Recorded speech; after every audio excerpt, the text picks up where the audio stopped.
President Biden delivers remarks on college campus.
Well,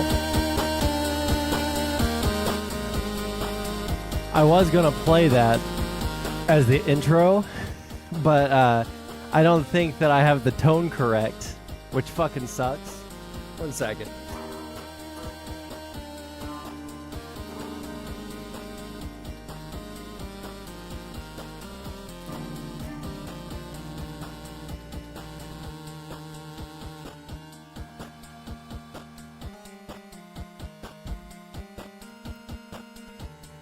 You know what?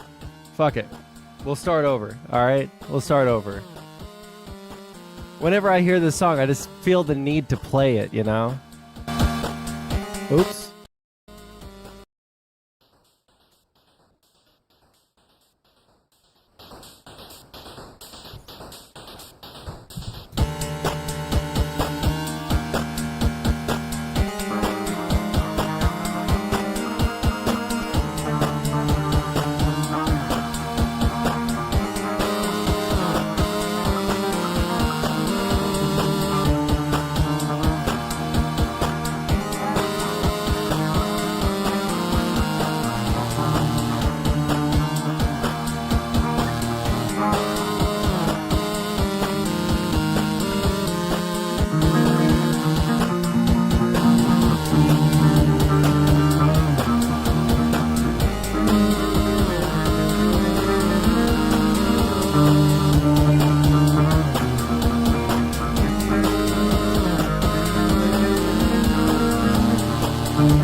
You're throwing me off my game, Tron.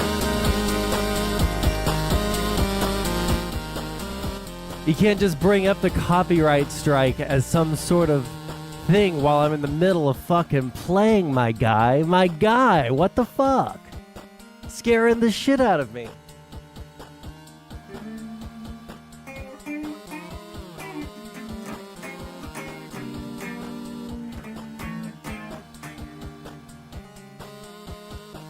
All right, I guess we're done with the I guess we're done with the guitar because Tron said no fun allowed. Tron said no fun allowed.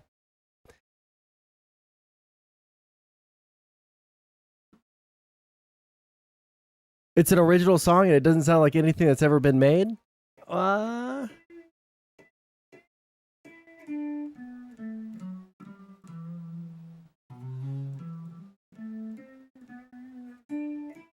What did I do to warrant the timeout at the end of stream last time? Bro, I don't even remember what the fuck happened at the end of last stream. That was a week.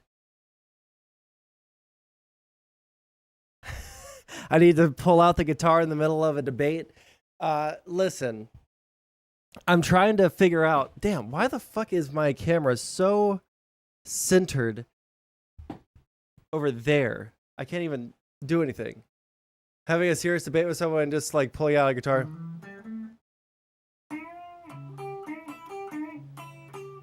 Fuck me. God, I've been trying to learn more blues stuff.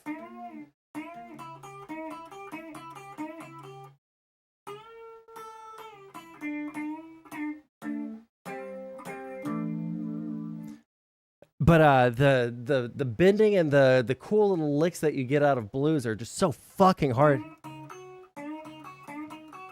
Fuck me. Because every time you try and bend, I hit this string instead of the one I'm trying to hit.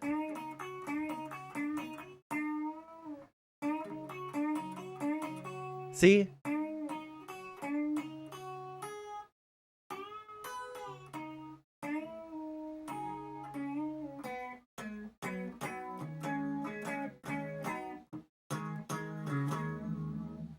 Can I make a short song about... Wait, can you make a song about Short stack goblins. Okay. Can I make a song about short stack goblins?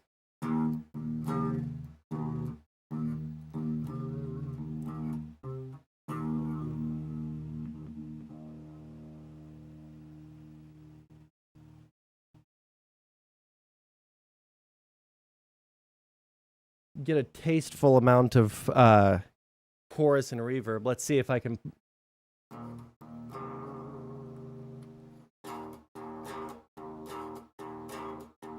Wait, hold on. Okay, the fan that I brought up here isn't making too much noise.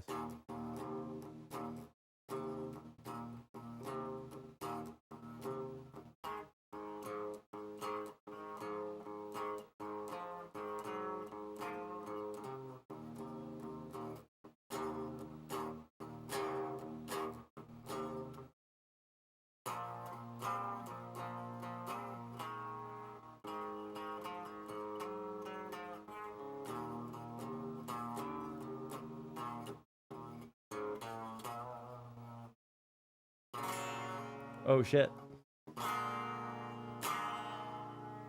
Well, I was walking down the street. Listen, I can't fucking improv a song. Walking down the street, and what did I see? It was just a short stack goblin looking at me.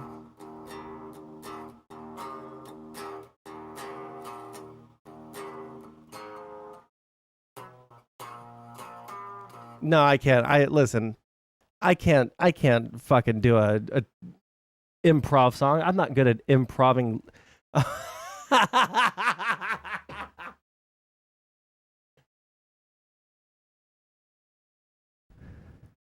Redtron, put into the chat GPT a song about short stack goblins in 12-bar blues. That'll make it easy. All right.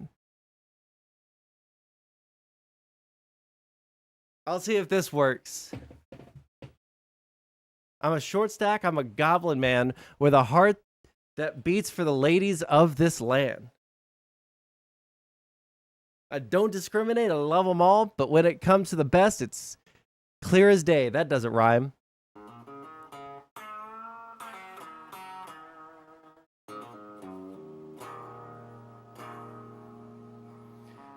I think that my amp is going out. Because it's either like the most tinny baby sound in the entire world, like it is right now, right? Like it's this tinny.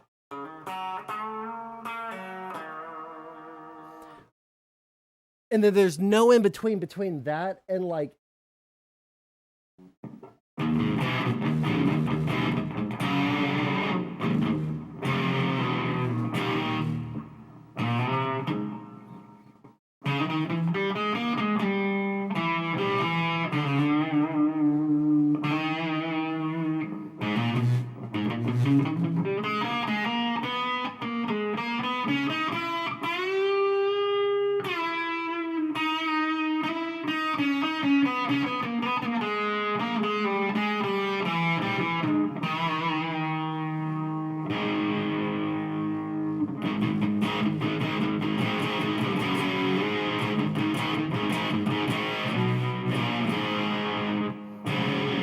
Like there's no in between, which really sucks. Like, I can kind of, let me see here. I can kind of fuck with it to make it just some. But it's just so tinny, it feels like. It doesn't feel like there's, it doesn't sound like there's any like oomph to it.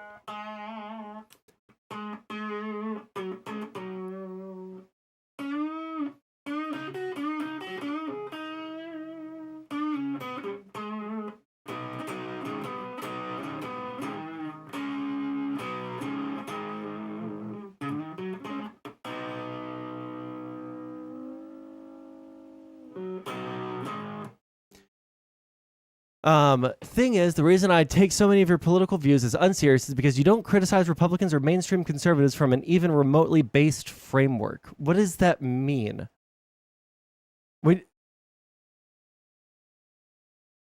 From a remotely based framework, if you were a conservative or libertarian or ANCAP and critiqued Trump, that's because to your middle school brain sees politics through a purely, okay, well, because you say that you are this, therefore you must believe this, and this. When, like, there is no one who is like a purely principled ideological beast.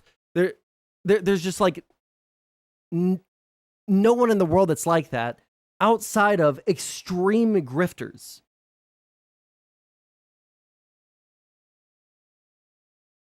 I'm sorry, whatever the fuck you are.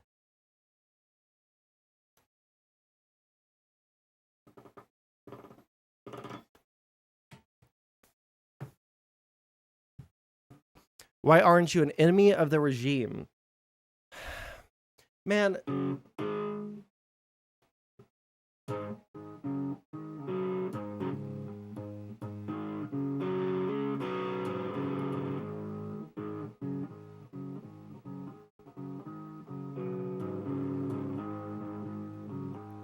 Have I seen the DMs? Yes, I have seen your DMs around about Hakeem. Here's my thing.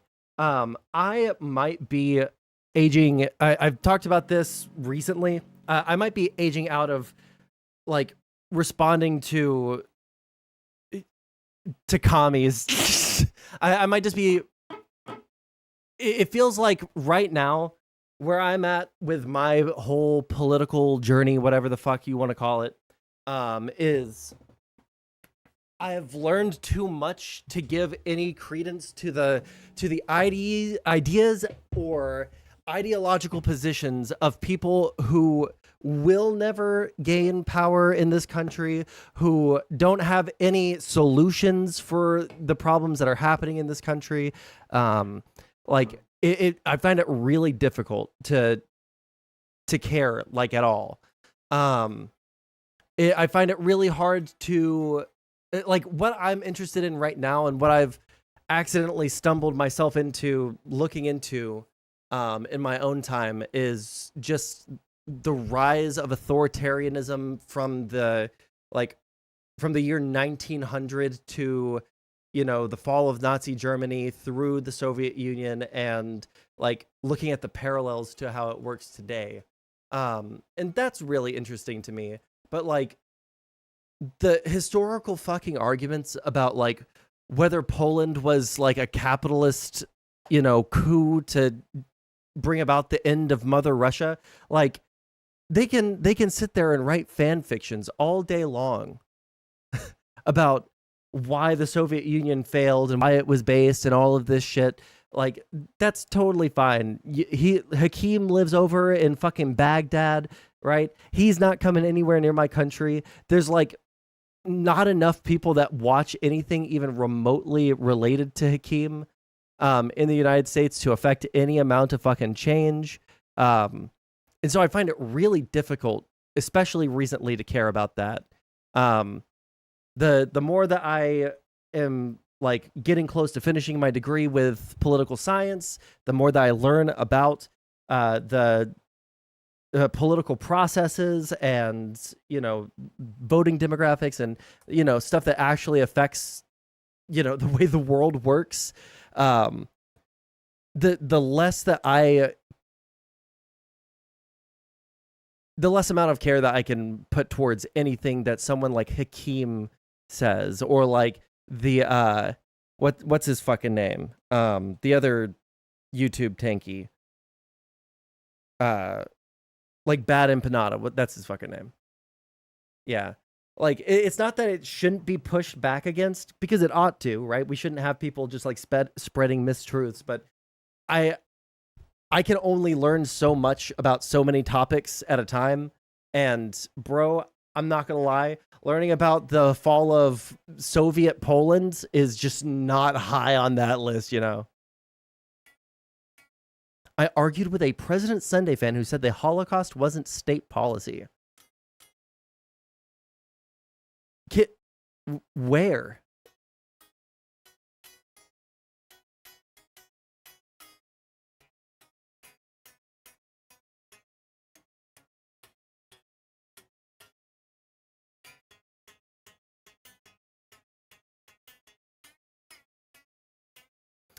All right, let's see here. Sorry, I'm holding the guitar, and that's gonna completely cuck the entire fucking stream. Let me put the guitar down. Sorry.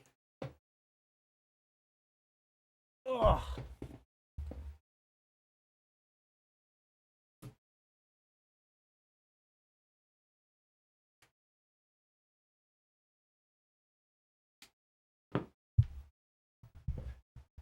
Also, I'm going to mute for 2 seconds and try and fix my microphone because it is not sitting sweetly on the end of this mic stand. 1 second. I'll put on some nice background music for you guys while I fix that.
Didn't he like try to, was the argument that he was making that because it wasn't like written in a law, or like there isn't, I can't remember what the fuck his point was. 1 second.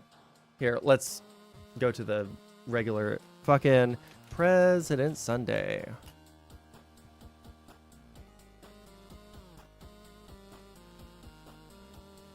Do I need to repost that? Give me 1 second. I was responding to Gas. You're not the only person in chat.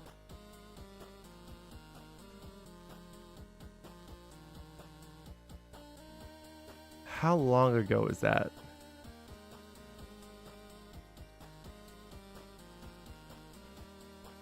Oh, I must have watched. I was looking for one that I've watched, but I think I watched it through Loner Box's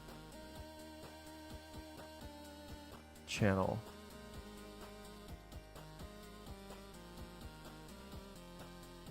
There we go. Thank you. It seems like their methods of interlocution are far beneath you in this conversation. This was their policy, Mr. President. which conditions did not permit them to follow through on. Yes? That's why there's a difference between a desire and a policy. Okay. The dictionary definition, Loner Box. I made it dumb for you. I'm so sorry. I'm Panda, you're fucking triggering me in the first 10 minutes that I'm actually streaming. The current bullshit neoliberal regime led a fascist COVID lockdown. You don't know what any of these definitions mean. You don't know what neoliberal means. You don't know what fascism means. You don't know what a fascist takeover looks like. Otherwise, you would be totally against fucking Trump, okay? You don't know, like, literally anything about any of this shit. Shut the fuck up when it comes to fascism. Please, for the love of God. Okay.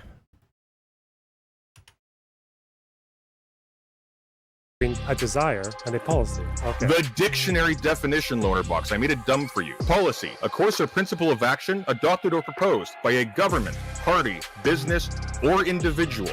Bro, how did I get President Sunday to deny the Holocaust? I didn't mean to. What is this? There's no, hang on. I never thought I'd see a decent point in a Sunday stream. Good job, Lonerbox. Lonerbox, policy is when calculated and prepared. Lonerbox sadly had been disappointment for a while now, but I never thought he will make such idiotic claim. You mean when he claimed the Holocaust was official Nazi policy? It wasn't. That's why people don't point to it when arguing with Nazi apologists who downplay the Holocaust. That's why people don't point to it when arguing with Nazi apologists who downplay. The Holocaust was, hey guys, guess what? Official Nazi policy. They couldn't have an industrial genocide at that scale without everyone knowing what was going on there.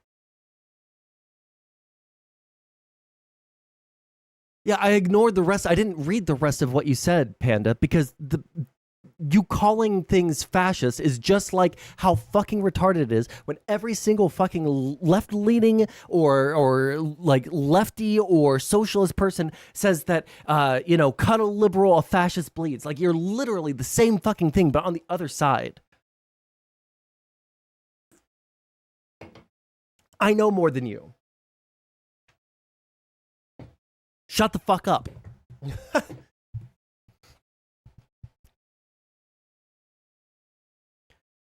Let me see here. From what I heard, he was calling someone's boss to get him fired. He did that to, I believe the guy's name is Academic Agent, a long time ago.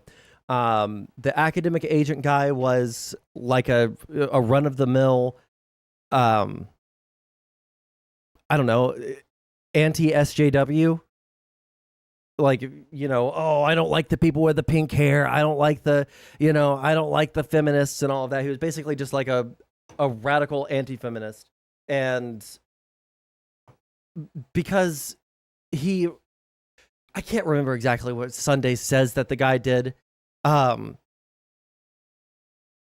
he said that it made the students unsafe somehow. And so he called the university that this guy was a professor at and basically got him completely blacklisted from ever working in academia again, which only led this Academic Agent guy to actually become a fascist. Like, he was a run-of-the-mill anti-SJW before, and then he loses his only form of income, or at least his main form of income that I know of, and just starts like reading fascist literature on his streams and giving people, why fascism is so great type shit.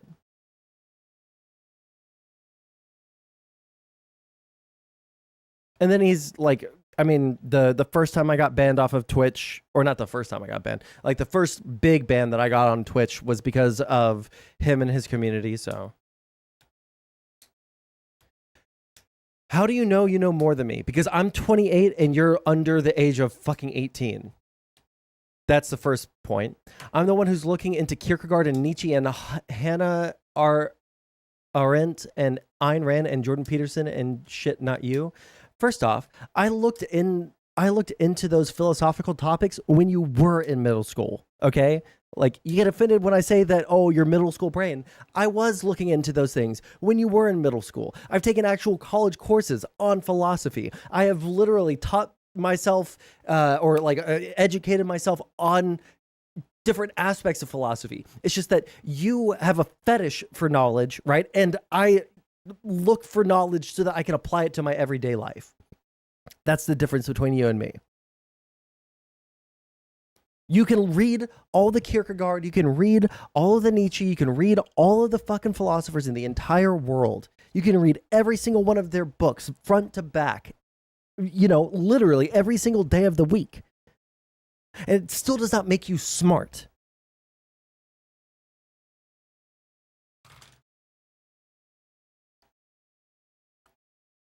Yeah, no, obviously black metal follower. Like, when it comes to contacting people's real life bosses or something like that, or contacting their family, or basically doing anything doxing related, I am wholeheartedly fully against that. I think that it's really bad when you decide to weaponize politics to get someone fired. Like, I think that we can all agree that there is probably some limit at which point you're like, okay, this person's doing something fucking crazy, and like it people don't care when pedophiles get exposed, right? Because they're doing something absolutely fucking horrendous, et cetera, right? I think that if you're working a job that involves policy and you're have like a secret double life as a like massive racist, right? Where you say like, yeah, no, we should create policy that like kills more black people. At that point, I think that that's probably an acceptable, like, hey, you work in, this political think tank that writes legislation to get brought to the floor of different state legislators or whatever the fuck. Like that I could hear an argument for. But man, when it comes to just like YouTubers YouTubing, it's just, I don't like you, and so I'm going to try and ruin your fucking life. I don't think that there's any acceptable reason for that. Academic agent of the distributist? Distribust? I don't know what that is. All right, let's see here. We should actually get started into doing some stuff, Which Sunday dogs are we talking about? I know there's been several, right? I think I was talking about the academic agent, but like I don't know much about these things in totality. If there's like a video on it, we can watch it really quick since we're just at the beginning of stream. But yeah. By the way, if you're watching on YouTube, there's 5 people watching on YouTube and only 2 likes. Hit the thumbs up. Hit the thumbs up. It helps me more than you know. All right. Plus, when there are more people liking the videos, it brings it into more people's feeds. And when it brings it into more people's feeds, more people click on it. And when more people click on it, there's more people for you guys to engage with and chat. And that makes it super fun for everyone, right? Racist means nothing, lib. Let's see here. Of course. I'm completely indifferent to meaningless words like racism and anti-Semitism, which seem to have constantly changing definitions and are used to protect certain people from criticism. We should be far more concerned with whether someone is anti-American or anti-Christ. The religion LARP nowadays is so fucking cringe. I don't know how to explain it to people. Like maybe it's because I grew up in a religious household and I have a lot of religious family. My dad was a fucking pastor, but I feel like it's totally fine to be religious. Like I'm not going to sit there and shit on someone simply for being religious. But when you start using your religion as a bludgeon or as like the foundation upon which you think that everyone should, even if they're not part of your religion, they either conform or they get deported or they have fewer rights or they're barred from certain positions in society. I think that's super fucking cringe and you should shut the fuck up, go away. You're anti-American, You make so many assumptions about how I am when you don't know me. I make fewer assumptions about you than you do about me. I'll tell you that much. Oh, man. All right. What were we going to go over? Let me get rid of this window. So I know that we were going to check in on our old buddy Vosh today, see what he's doing nowadays. Let's see here. We have a news. We have a Vosh. Let me put all the Vosh stuff together. All right. Let's just peek in real quick. Let's look at some of the news stuff that I've pulled up. Actually, I don't want to watch this one. I don't care about this. Interested in this. The programme, I'm Samantha Simmons. We start in the Middle East, and the Israeli military says its forces have taken control of the... Wait, hold on. Nick admitting to Destiny he's anti-American because Americanism is bad. Have I seen the man versus bear meme? The man versus bear, like, which would you rather see in the forest? I think that it's really fucking stupid, and I think that nobody believes what they actually say when they say bear. Like, no one wants to come across, like, if is the hypothetical Like if you're lost in the woods or if you're just walking in the woods, like you're on a hiking trail. Because if you're lost in the woods, you're obviously going to want to see a man, right? If you're just hiking through the woods, I know, I don't care about it. I think it's really stupid. You obviously choose the bear.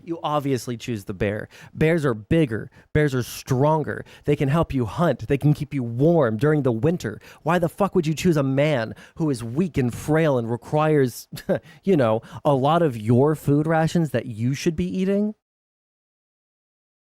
Please. I choose the Khajiit. I always choose the bear, all right? No, but like I think that it's just a way for people to like virtue signal about how much they hate men. Like that's what it feels like, doesn't it? Like, oh, yeah, no, obviously men are so much more dangerous than bears, and if I was lost in the woods and I'm a woman, then I would just immediately think to myself, "Oh, what are the like rape statistics in the United States?" Like you're not going to think about that. You're going to think, oh man, another human being who can lead me to civilization. Like, it's the stupidest thing, but it's just stupid discourse, Anyways, let's see here. Let's watch a news. The Palestinian side of the Rafah crossing, which borders Egypt and southern Gaza. These are the latest pictures that show the view at the crossing from on board an Israeli military vehicle. Aid organisations operating there say the flow of aid into the territory through the crossing has now stopped.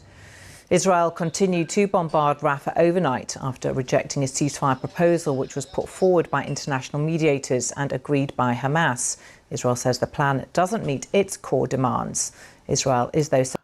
Okay, so I think that when people are reporting on this, it is so cringe. We can verify this really quick because I haven't had a chance to really read Hamas ceasefire deal. Didn't they like change the terms to where like the hostage releases weren't living hostages? The original deal was like, you release 3 hostages every day or every week or some shit like that for X amount of days or X amount of weeks. And, in exchange for those hostages, we release a certain number of Palestinian prisoners. And at the end of it, we can assess what the situation is. Like, that's what the original one was. And then right before the invasion into Rafah, Hamas is like, okay, you know what? We accept the ceasefire agreement. But the terms changed. Without negotiating with Israel, the terms changed, and it was like, we release 3 hostages every week, living or dead. They can be bodies, they can be alive. And you guys have to release 50 prisoners for every hostage that we release. And at the end of 4 weeks, it's a permanent ceasefire, and we go back to business as usual. Like, that's fucking ridiculous. Hey! Please let me finish one topic at a time. 3-phase deal for a ceasefire and hostages for prisoner swap, although an Israeli official said the deal was not acceptable to Israel because terms had been softened.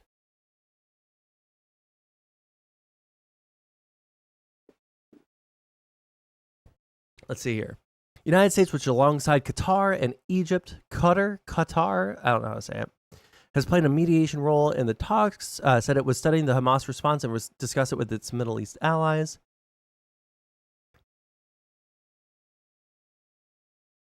Phase 1, a 42-day ceasefire period. Hamas freeing 33 Israeli hostages, alive or dead, in return for Israel releasing 30 children and women for each released Israeli hostage, even if they're dead, based on lists provided by Hamas according to the earliest date of detention. Starting from the first day of the ceasefire, the entry of intensive and sufficient quantities of humanitarian aid, relief materials, and fuel, 600 trucks per day, including 50 fuel trucks, of which 300 are for the north, including the fuel necessary for operating the power plant, trade, and equipment needed for rubble removal, rehabilitation, and operation for hospitals. Okay, gotcha. Hamas will release 3 Israeli hostages on the 3rd day of the agreement and then release 3 more hostages every 7 days, prioritizing women if possible, including civilians and conscripts. In the 6th week, Hamas will release all remaining civilian hostages covered by this phase. In exchange, Israel will release the agreed number of Palestinian prisoners in Israeli prisons according to the lists that will be provided by Hamas.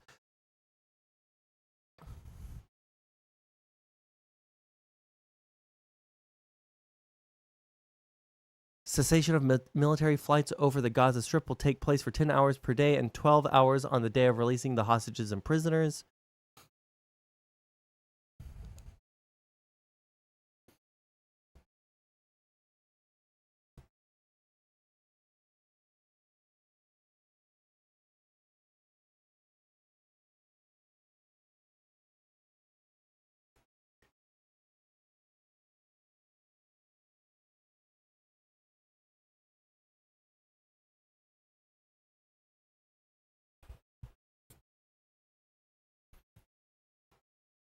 Ending the complete blockade on the Gaza Strip.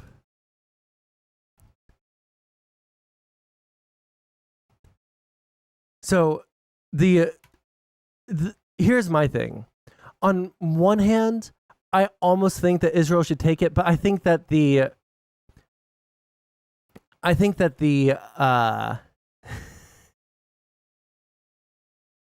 alive or dead, I think that you need to release all of the bodies, and the 33 Israeli hostages should be alive. They should return the dead and then release 3 every however many days, whatever the fuck. I also don't think that Israel is ever going to agree to this until Hamas is out of power. I don't see how this is ever going to work. I don't see how this is ever going to work, right? But Israel never negotiated on the terms that are now laid out here, right? Israel never agreed to these terms. And the only reason that they put out that we accept this ceasefire agreement is why they want everyone to think that, hey, you know what, we're playing ball, we're ready for peace, we're ready for peace, but they're ready for peace only on their terms, you know.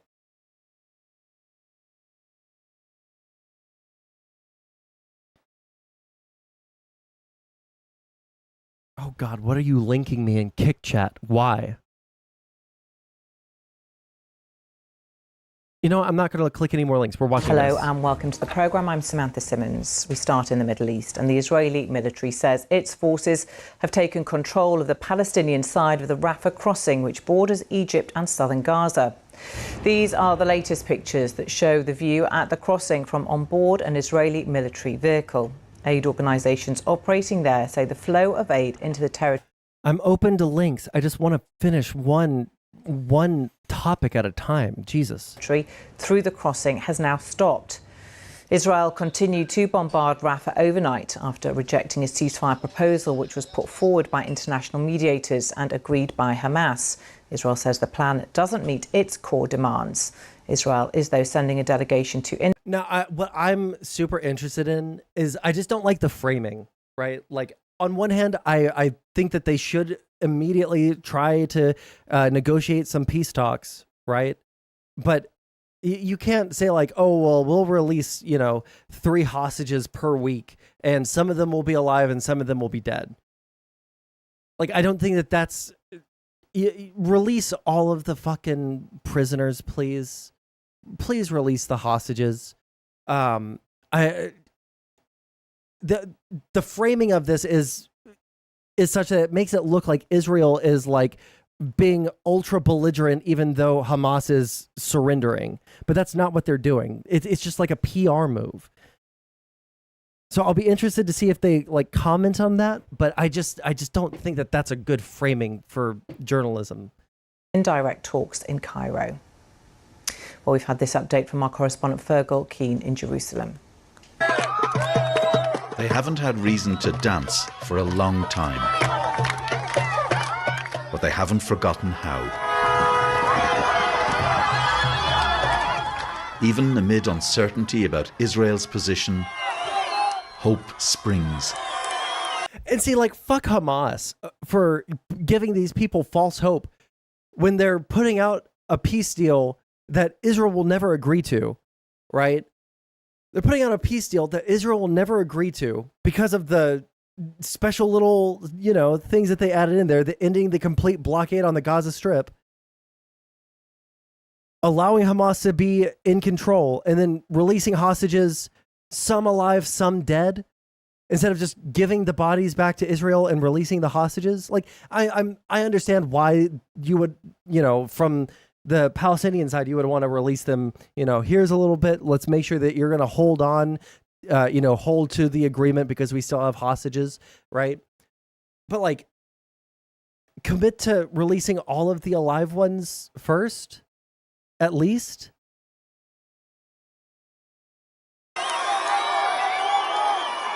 Across Gaza, BBC journalists captured the reaction of those convinced, perhaps prematurely, that a ceasefire will happen.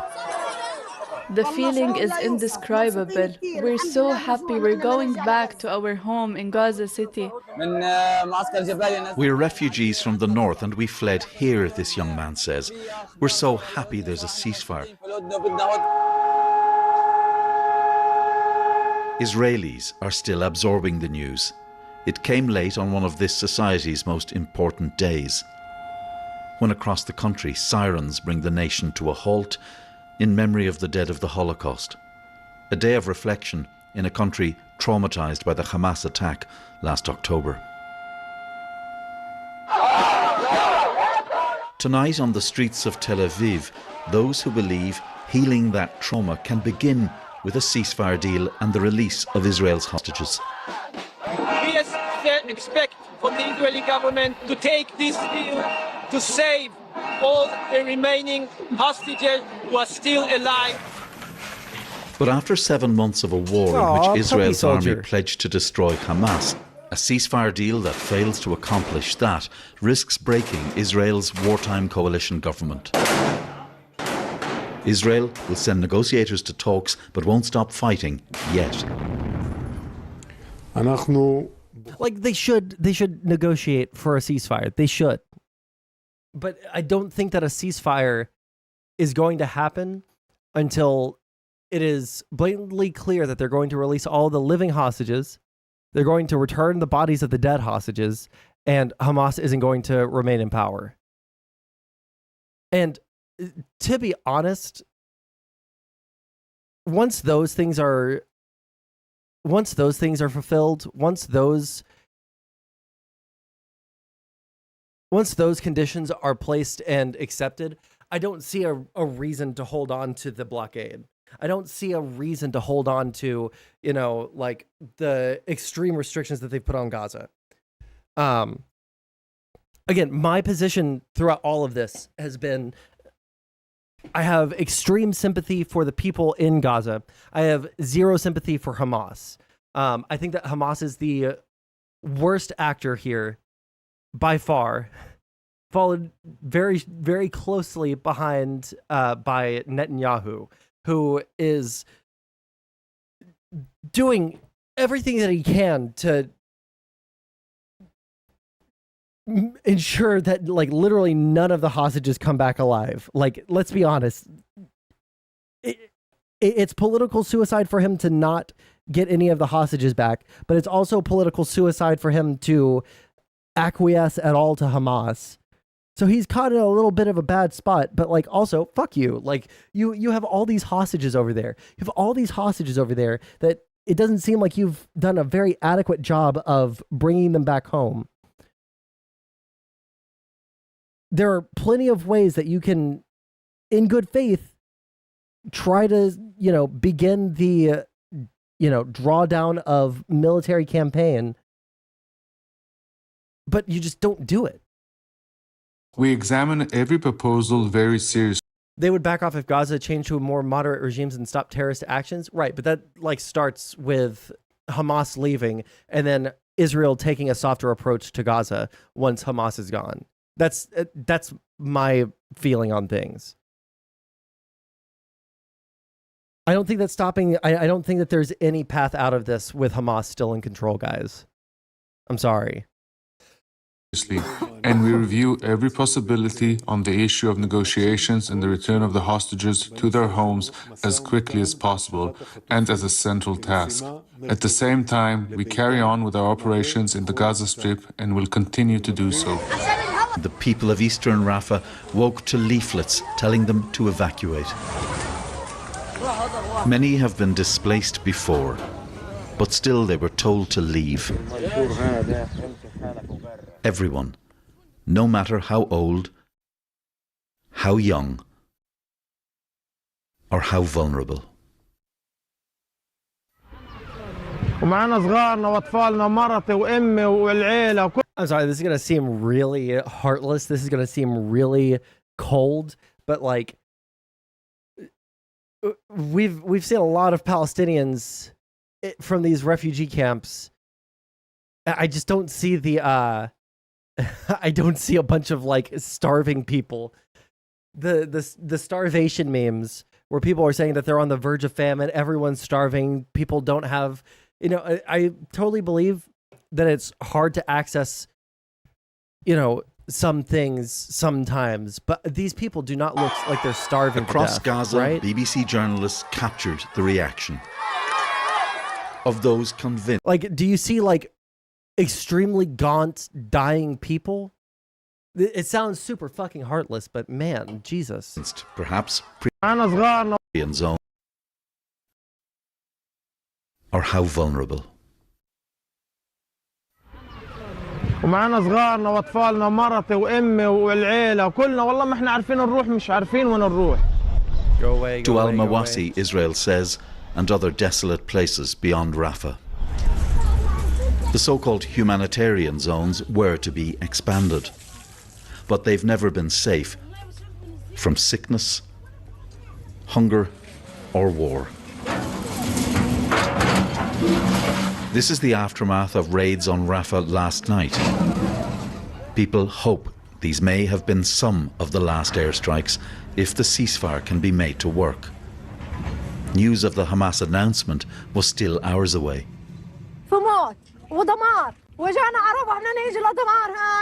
Nisreen Raja, mother and refugee.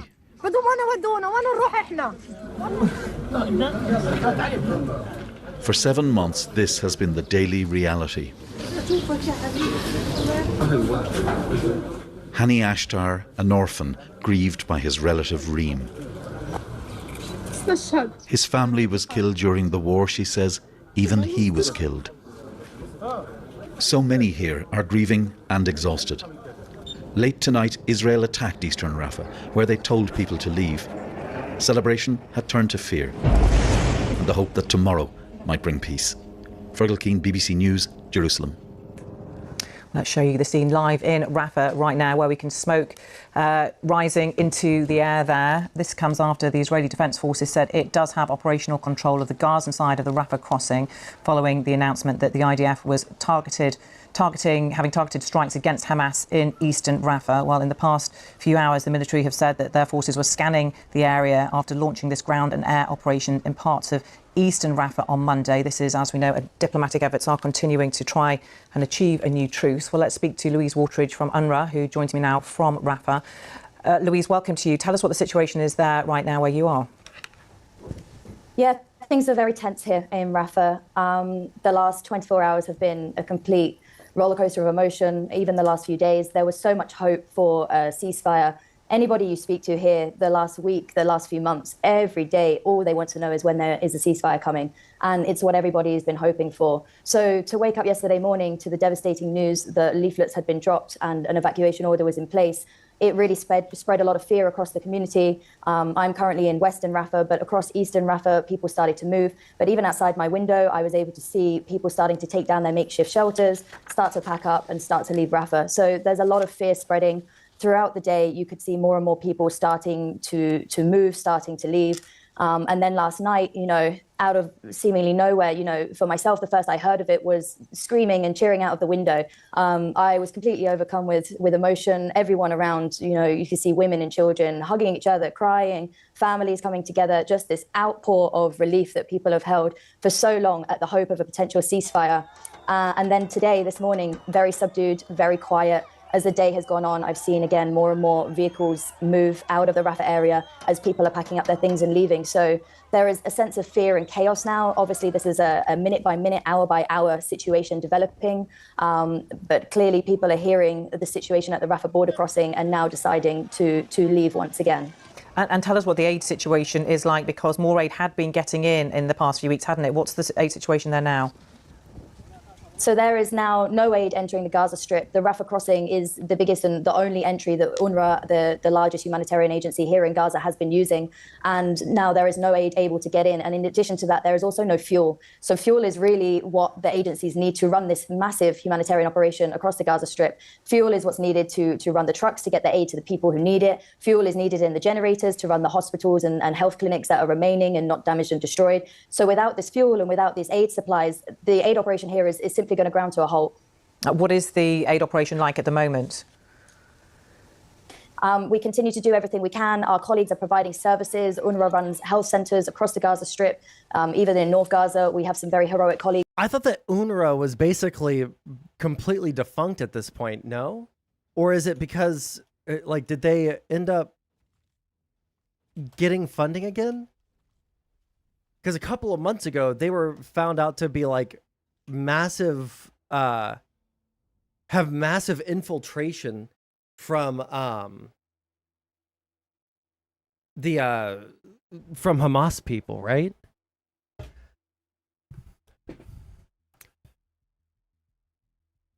It's not like when Israel has done military attacks on the Arab world, it has been unprompted. If you were a country and you had people who wanted you exterminated surrounding you, you'd probably advocate a strong military intervention and aid blockade policy. No, I understand why Israel is the way that it is, which is why I don't have the same level of condemnation as retards who are just like, oh no, this is so bad, right? Obviously it's bad when civilians are dying, but I understand why the situation is the way that it is. Why is this covered so much more than even Ukraine? Why do young people care more about brown people getting bombed? I talked to a coworker, a new coworker the other day, and they were part of, I don't know how much I should say. They were part of one of the encampments at a university, and I just asked questions. I was hiding my power level, you could say, and man. It feels like most of the people at these big events are just not that educated on why they're protesting. A lot of them just don't know. It's really strange. Why would you camp out, just a couple of dozen yards from where you live? If you're at one of the dorms of the college, why would you choose to camp if you don't even know why you're doing it, or if you don't understand the topic that much?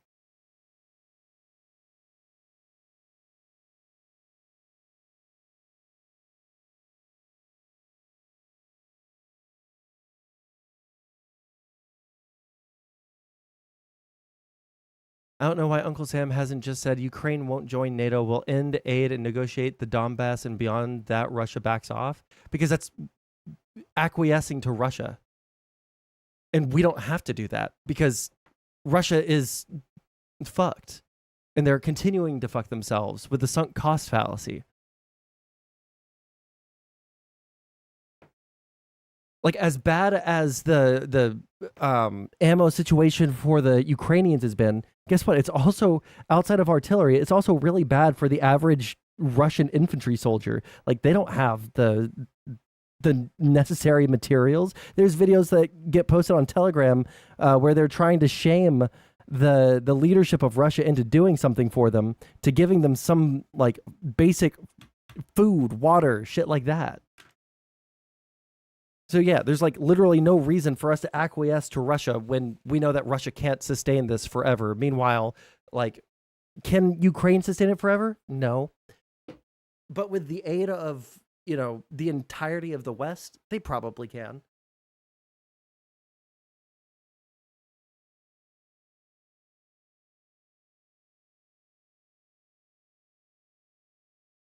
Ironically, Harry Kissinger's description of Russian persistent holds true today. Like, they can continue to like throw conscripts into the fucking meat grinder for the end of time,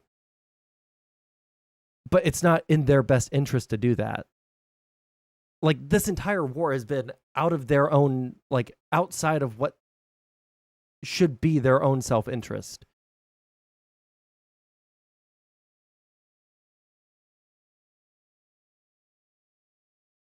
Is that worse than Uncle Sam breaking up Ukraine through the war and having a stranglehold on Europe, maybe handing it over to... Man, it's honestly so sad.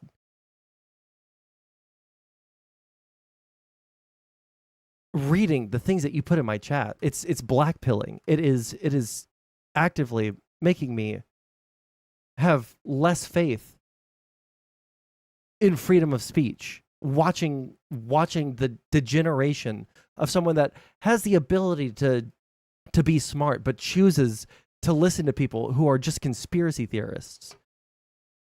Woke BlackRock. Oh, we have a stranglehold over Europe and we're going to hand it over to woke BlackRock. Bro, come on.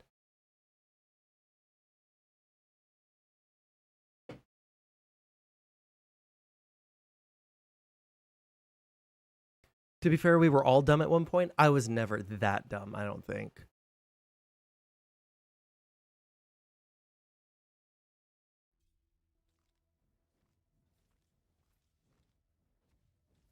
Okay. Let's finish this video and then I need to run downstairs and grab some water. To have maintained running these health services throughout the war. So we do our best to provide these services and provide what aid we have. But it's very concerning to know that this border crossing is closed and that there is no foreseeable aid entering anytime soon. Okay, thank you very much for telling us about the situation where you are. Louise Wateridge from UNRWA, who is in Rafah. Thank you. Well, let's get more on this with our correspondent in... Hold on, Ben. Go to your DMs on Discord right now, okay?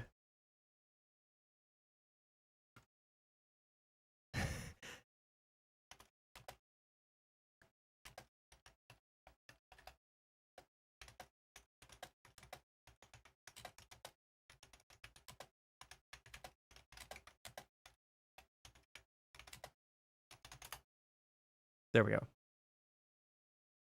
Jerusalem, Yolande now.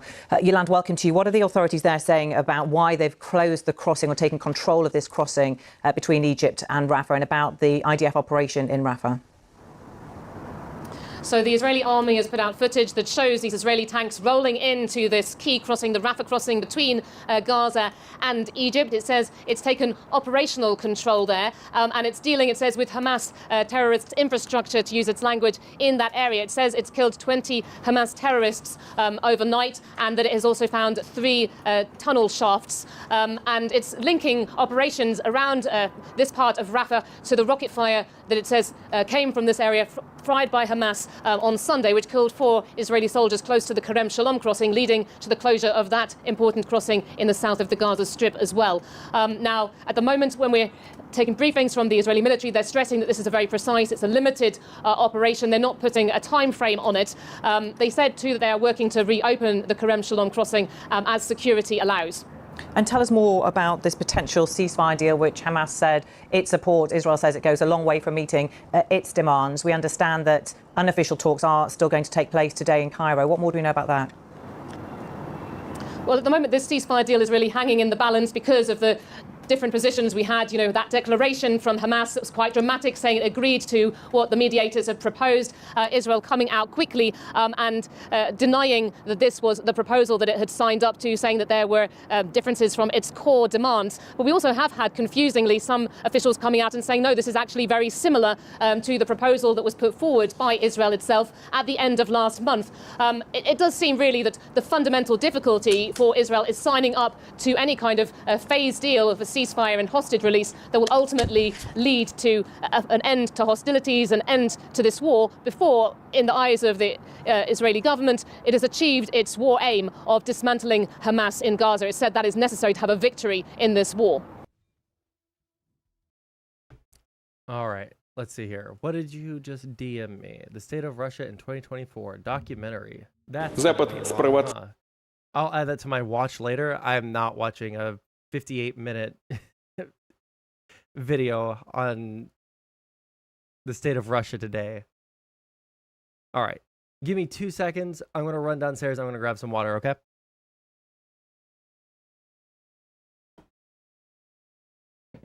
Wait, I can just put on, hey, you know what? You know what I could do, guys?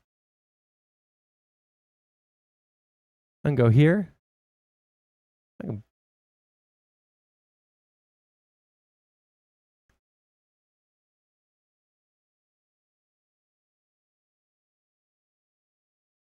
What's a non-copyright thing that I can put on for you guys real quick? There you go. I'll be back in just a second.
Yeah, my attention span today is fucking dog shit. I cannot concentrate on fucking anything.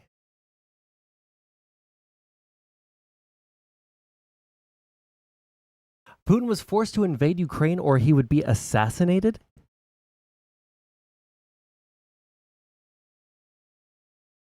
Where do you get that from? I swear to God, if this video is not something that I'm interested in. The Night of Faith is one of Kierkegaard's most important concepts. I don't care. I don't care. I don't care. I don't care. I don't care. I don't care. I don't care. I don't care. I don't care. I don't care. I don't care. I do not care about Kierkegaard. I do not care about these philosophical fucking things right now. What do I care about? Not that. I don't know how many times I have to tell you in every single fucking stream. You have all this memory for all of these stupid fucking philosophical concepts, but you know what you don't have a memory for? Me telling you I don't care to watch them. I do not care. I have looked into the philosophy that interests me. If there's another like thing that I feel like going over on stream, I'll do that. But I'm not going. If you want to link me something that's relevant to some relevant political topic, if you want to talk about something that's happening in like the YouTube space, if you want to talk about, you know, some Reddit meme that's getting popular and blowing up all over the place, that's totally fine. But linking me fucking video after video after video about Nietzsche and Kierkegaard and Aristotle and Plato and fucking Hegel and all of these people, I don't care. I do not care.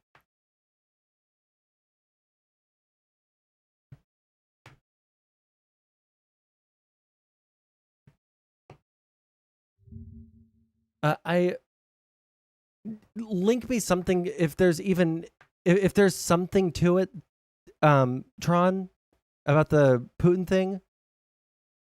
But if there's nothing like to it, or it's not something that's confirmed, then I don't care that much. Didn't Tucker get fired for having an opinion that went outside of the narrative? No, Tucker got fired because he almost cost Fox News $1 billion for lying on air. It's funny that you defend the fact that he had an original opinion. What you're actually defending is misinformation and lies, which is supposed to be something you guys are against, I thought.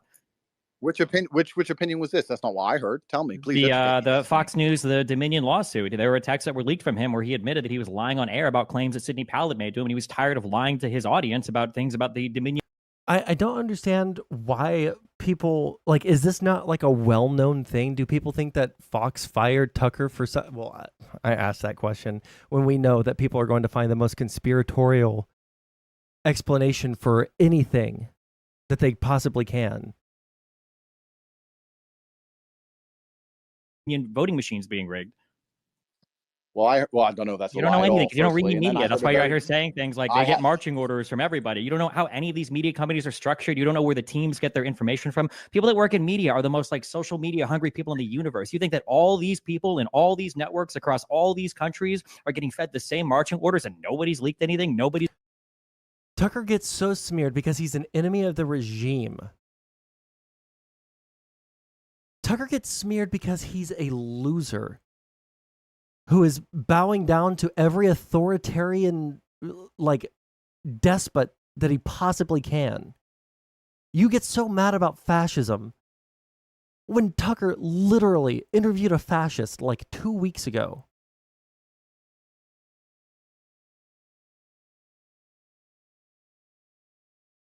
Explain to me really quick. I just want you to explain to everyone right now, Panda. I want you to explain to everyone what does neoliberal fascism look like?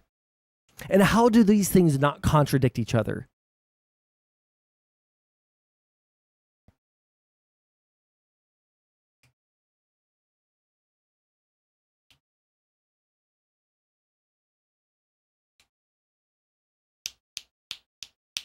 I'm waiting.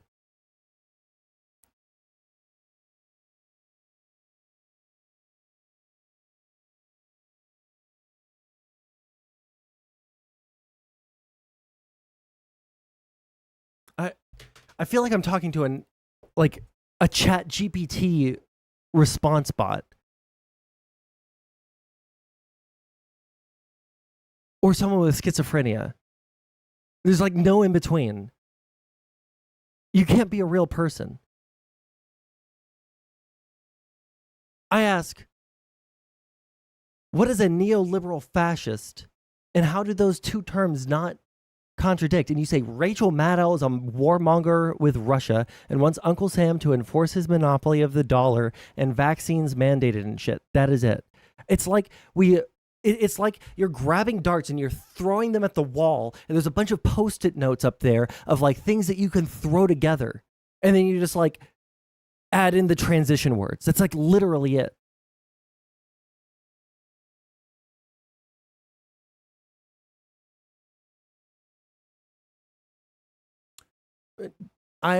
If there's any like proof of that, Tron, I would be interested to see it. But like the thing is, based off of everything that I've seen, nobody and none of the oligarchs wanted to go to war with Ukraine. So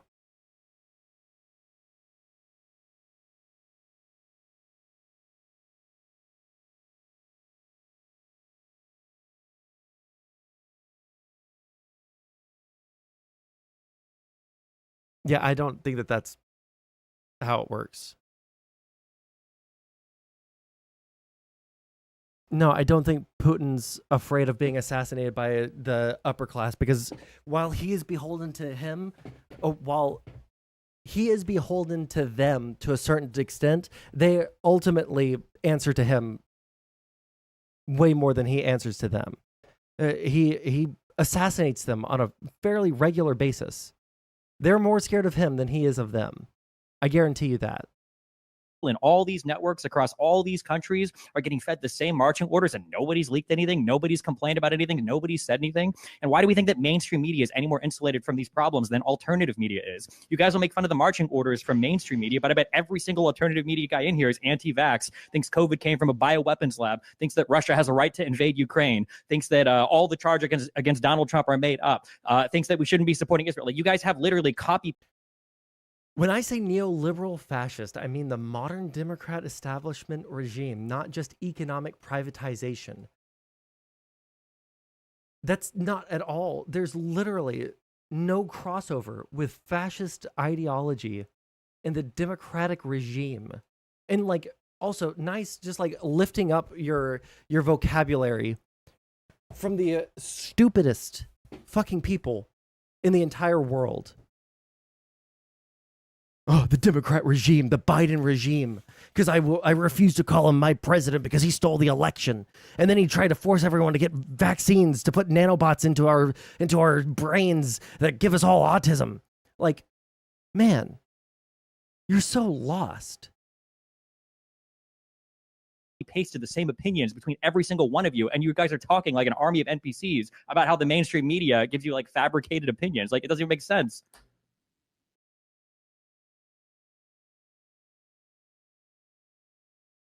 I'll read that in a minute, Tron.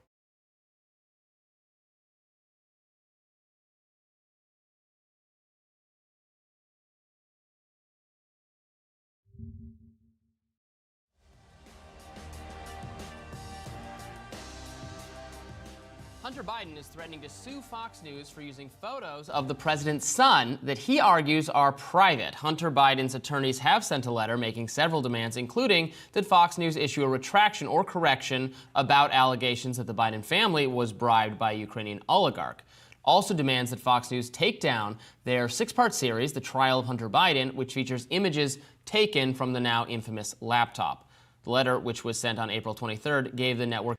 Hold on. It wasn't just because of those things, right? It was also because they were presenting the things that happened in that documentary series, that fake docu-series, as if they really happened, or at least the impression that you would get from watching it is it's really hard to tell which parts they lifted from real world events and which ones they're editorializing into it. Like, that's the reason.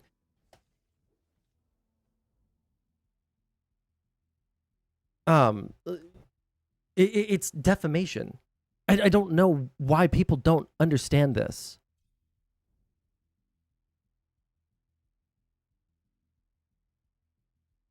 They used illicit photos of him that were private, and they melded fact and fiction for a docuseries about him using those pictures in such a way that you can't really tell while watching it which are the things that were real and which were the things that were fake. A deadline to respond by April 26th. Fox News did not respond by the deadline, but released a statement on Tuesday saying they accurately covered the events consistent with the First Amendment. The threatened litigation is one of many motions and countersuits filed by Hunter Biden's team over the past several months. Meanwhile, the New Republic is reporting that a former associate of Rudy Giuliani, Lev Parnas, said that Trump's team decided to target Hunter Biden months before they claimed they found his laptop at a Delaware repair shop.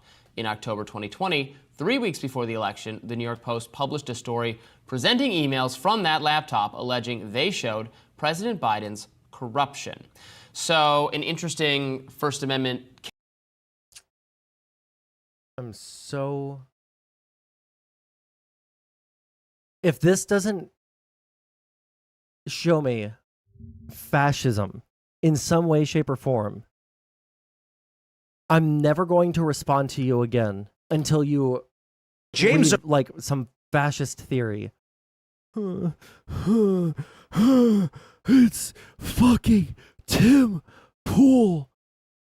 Never mind. I changed my mind. Go read some fascist literature and then tell me exactly how the United States is fascist. Case. Death must die, Ben. It's hard to argue that the photos can't be shown by news media outlets at this point. They're out there. I mean, again, if they were taken from him illicitly by the laptop repair shop owner, he can go after that person legally, and in fact has, as I noted in my radar yesterday, to make the point that it's obviously not the case that the repair shop aspect of it was made up or is a Russian fiction, because Hunter Biden sued the laptop repair shop owner. So by all means, go after him. And if people have made false statements about the situation, including this Smirnov figure who the FBI now believes misled authorities, so he's going to face prosecution. Hunter Biden could go after him, but it's kind of a shoot the messenger attitude where you're going to punish the platform on which these claims were made or They're lying on the platform. One second. Let me text someone really quick because they keep on calling me.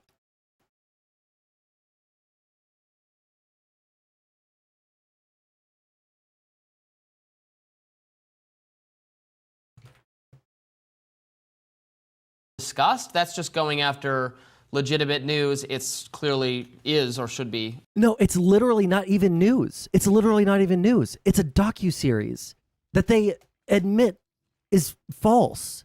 The entire point is to see what it like.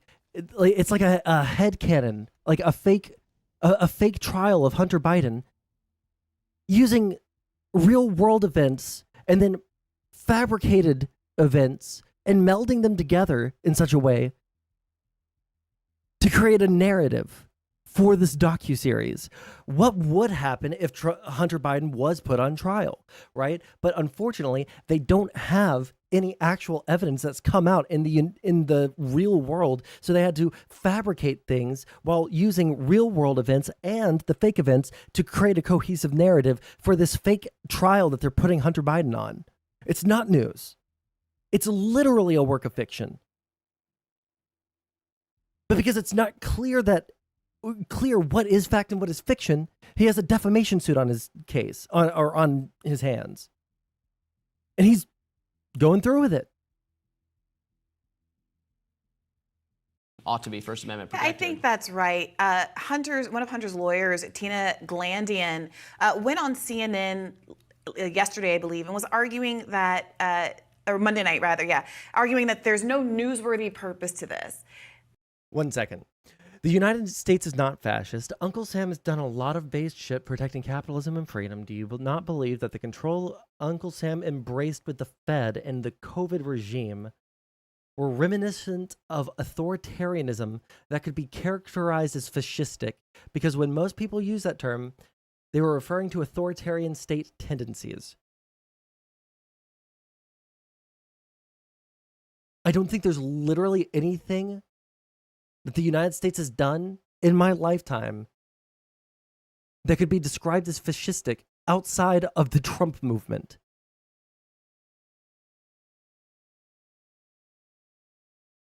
And that's not because Trump himself is a fascist or like has read fascist theory and is a principled fascist. It's because I've read fascist theory. I understand what is and isn't fascism. Fascism isn't when political side A or B does something I don't like. Fascism is this like conglomeration of like feelings and ideas about what the nation is, what people's subservience to the nation is, what different like aspects of what the state should do, all melded into one under a national dictator who is supposed to lead the nation to glory. Like in like the most boiled down baseline way possible to explain it. That's what it is. It's the ideology of like blood and soil, everything within the state, nothing without the state. There's a difference between authoritarianism and fascism. There's a difference between authoritarianism and totalitarianism. Then why do I hear many libertarians, ANCAPs, and anti-regime right-wingers call Biden fascist? That's because they don't like Biden. That's because they're libertarians, ANCAPs, and anti-Biden people. It's because they don't know what fascism means. It's the same thing when people like want to call like George Bush a fascist. Or say that the United States is fascist. It's because they're just saying, I don't like this thing. They're not actually, they don't know what the word fascist means. They just know that it means people that I don't like. The Nazis were fascists. I don't like the Democrats. They're also people I don't like. So therefore, Democrats are also fascist.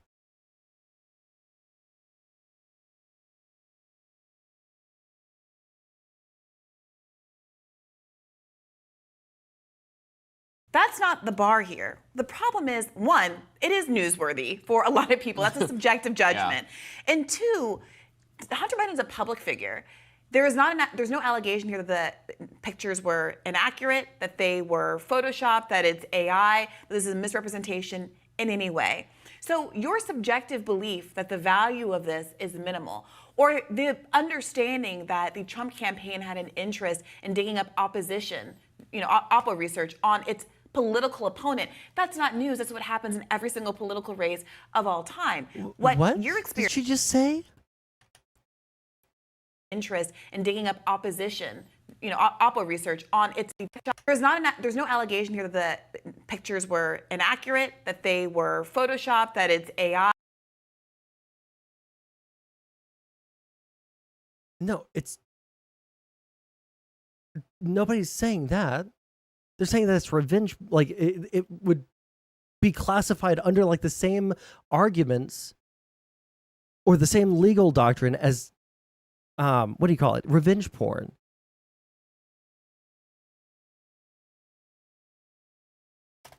This is a misrepresentation in any way. So your subjective belief. The misrepresentation isn't the fucking nudes, you daft cunt.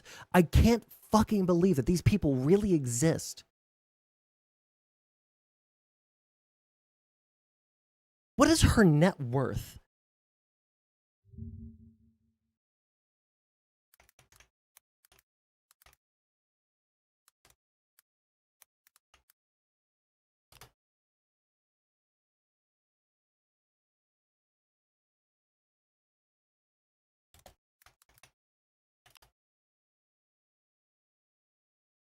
$1 to $5 million. $1 to $5 million.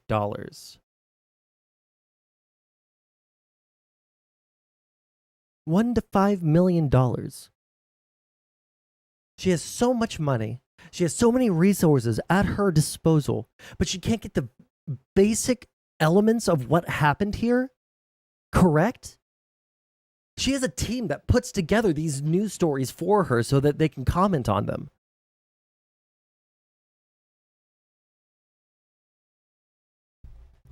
I read one article on this. It has nothing to do with opposition research. It has nothing to do with the thing that she's talking about. Nobody's saying that the nudes of Hunter Biden were faked. They're real. That's why they're arguing it's illegal. No one is saying that the nudes were misrepresentative or AI or fake, and that's why it's a misrepresentation in this docuseries. The reason it's a misrepresentation is because the entire docuseries is literally a fan fiction of what would happen if Hunter Biden actually did something bad, if they actually found some fucking evidence. But they haven't found any evidence. That's why there isn't a trial. If Hunter Biden, let me tell you right now, if Hunter Biden had done something fucking illegal, you're not going to catch me sitting here like defending him when he was caught on the fucking gun charges, when he was caught on the whatever, the drug stuff, when he was caught on any of that. I wasn't sitting here saying, oh, it's just a fascist regime trying to take down Hunter Biden because they're trying to hurt Joe Biden. No. If he broke the law, prosecute him. I don't care. I don't care about Hunter Biden at all. There's literally not a bone in my body that could give less of a fuck about Hunter Biden.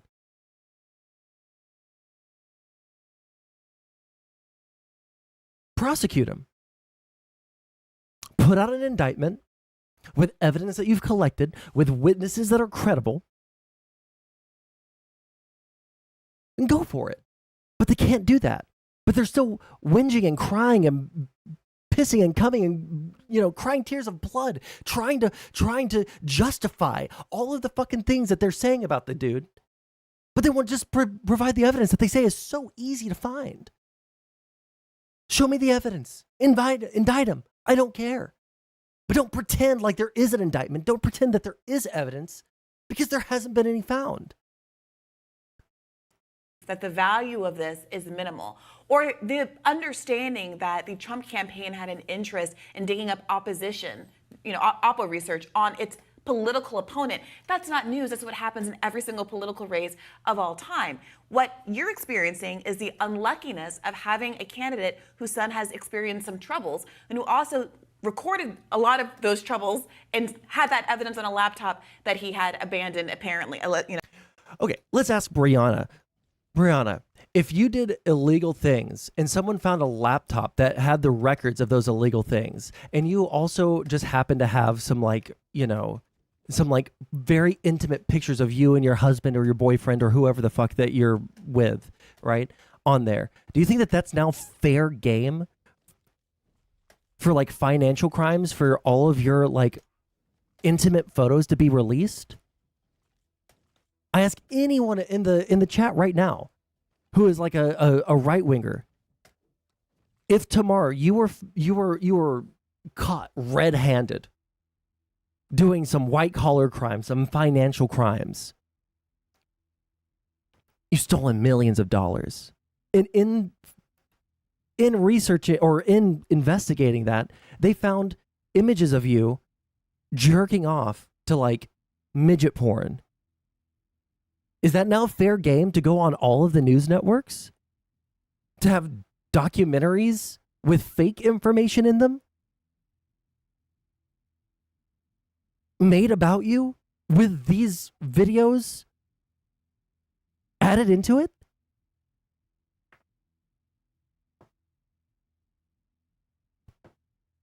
It's insane. It seems that what you're experiencing is the unluckiness of having a candidate whose son has experienced some troubles and who also recorded a lot of those troubles and had that evidence on a laptop that he had abandoned, apparently, it seems, at this repair shop, to fall into the wrong hands. That is an unfortunate series of events for people who believe that this is a sort of a bad faith attack that has nothing to do with Joe Biden, and all of that very well may be true. But trying to criminalize what ultimately is a reporting choice, what ultimately is journalism, puts me very much in the mind space of... It's what relevance do pictures of him smoking crack have to any financial crimes that he's done? The only reason Marjorie Taylor Greene pulled up the fucking poster board of Hunter Biden's cock in front of the entirety of Congress is because they want to embarrass, they want to fight him, they want to, basically completely destroy the Biden family name. But I don't think that anybody gives a fuck if Hunter Biden has smoked crack. I don't think anyone actually gives a fuck about that. I don't think that anyone gives a fuck that Hunter Biden is fucking whores left and right. I don't think that anyone gives a fuck about Hunter Biden at all. They don't give a fuck about Hunter Biden at all. They actually don't. It's just a vector by which they can attack Biden. Yeah, Hunter's dick pics are journalism. You guys heard it here first, folks. Julian Assange. Are we going to criminalize a person that reported on, as far as we know, lawfully obtained evidence that's germane to the political trajectory of a candidate? Or lawfully public obtained by interest. him. The person who Right. obtained the information did not obtain it lawfully and was prosecuted, so fine. Right. And now Fox News, the people who reported on it, are being held responsible or trying to be held legally liable for doing exactly that. No, again. Because they're not suing, you know, like OAN, who has like the exact same like takes, right? They're suing Fox News. Why are they suing Fox News? Because Fox News put out a fake documentary with his nudes in it, with a bunch of fake information in it. How many large news networks have covered the Hunter Biden story? Every single one of them. Now, they all have different spin on it, sure. They all have different spin on it. But none of the rest of them have, like, actually factually 100% lied on the facts in such a blatant fucking way. Journalism. Right. And it's always, I think, tricky when you go after the publication. Obviously, there can be when it's someone the publication like did they not read a single fucking article before talking about this? Did they not look at a single aspect of this case, or why they're, or I say this case, I don't even know if it is going to court or if Fox just, you know, took the docuseries down. But like, again, like, if we just go here and we look up Hunter Biden sue Fox. Look, it's 8 days ago. We looked at this on stream. Fox News has pulled down a 6-part series in which it staged a mock trial of hypothetical criminal charges against Hunter Biden after the president's son threatened to sue the network. The series, which was first posted on the cable network's right-wing streaming service back in October 2022, was removed only a day after Biden's legal team publicly made its threat. Let me see here.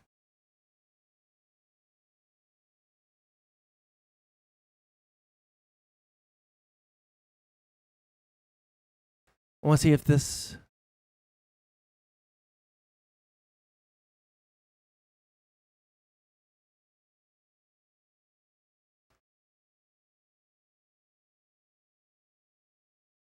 His legal team revealed it had been privately pressuring Fox to retract stories and segments, amplifying unsubstantiated claims that Biden helped funnel millions of dollars in bribes to the president from Ukrainian interests. Those allegations were featured hundreds of times by such Fox stars as Maria Bartiromo, I always say that wrong, and Jesse Waters, according to figures from the liberal watchdog group Media Matters that were cited by Biden's attorneys.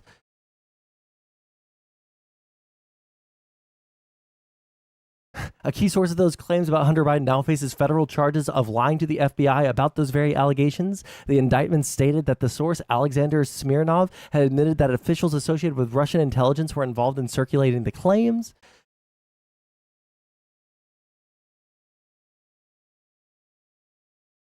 I wish that there was more on what it... Oh, wait, hold on. Did I go back? Okay, good. The trial of Hunter Biden on Fox News offered a fictionalized version of what a trial against the younger Biden might look like. The television personality overseeing it, Judge Joe Brown, warned viewers that they were seeing was not a real trial and that Hunter Biden was not facing charges. Biden's attorneys include Mark... Okay, I don't care.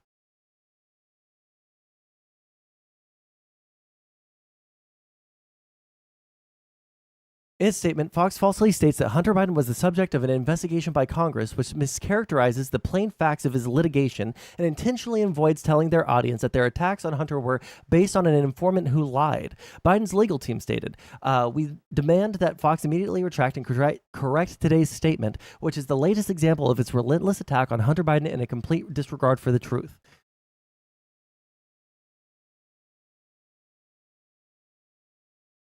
This would be like your nudes get leaked and they use it in a major Hollywood movie.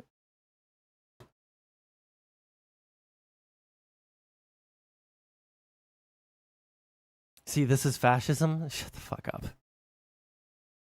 Hunter Biden's pronouns are him/hog self. Let's go, brother. Let's fucking go. Okay, where were we? Oh, yeah. Lied on for information, who made the error. I felt this way. So one of the big stories that I was involved in that really got a lot of attention was the Covington kids on the steps of the Lincoln Memorial. Remember, they were like viciously attacked in the media for like staring down and getting in the way of this Native American man. And then subsequent video showed that he had really misrepresented what had happened there. And then they sued, the kids from the high school sued NBC and CNN and a bunch of other media outlets.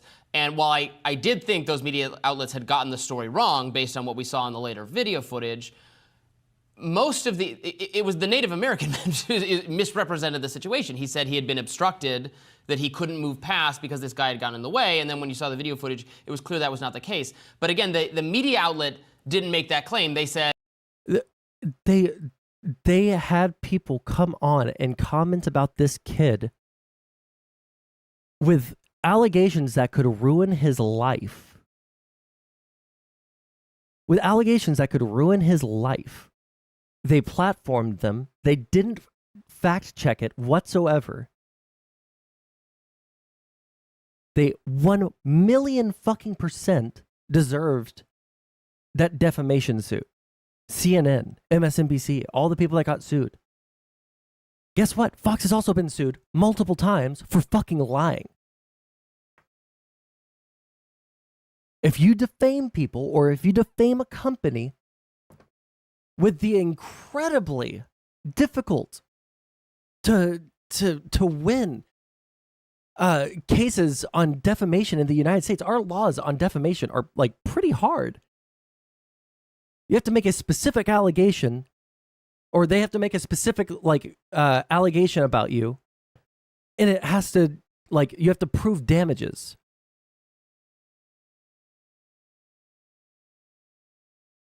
It's hard to rise to that standard.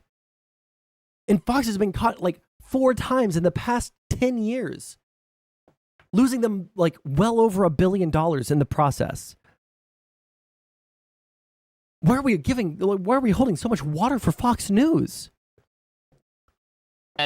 Nathan Phillips, this Native American man, says that this is what happened, and they reported that, which is no different than you or I might do. We might say, here is this person's side of the story. Right. Here is this person's side of the story. Right. And so is that itself an act of libel, of defamation?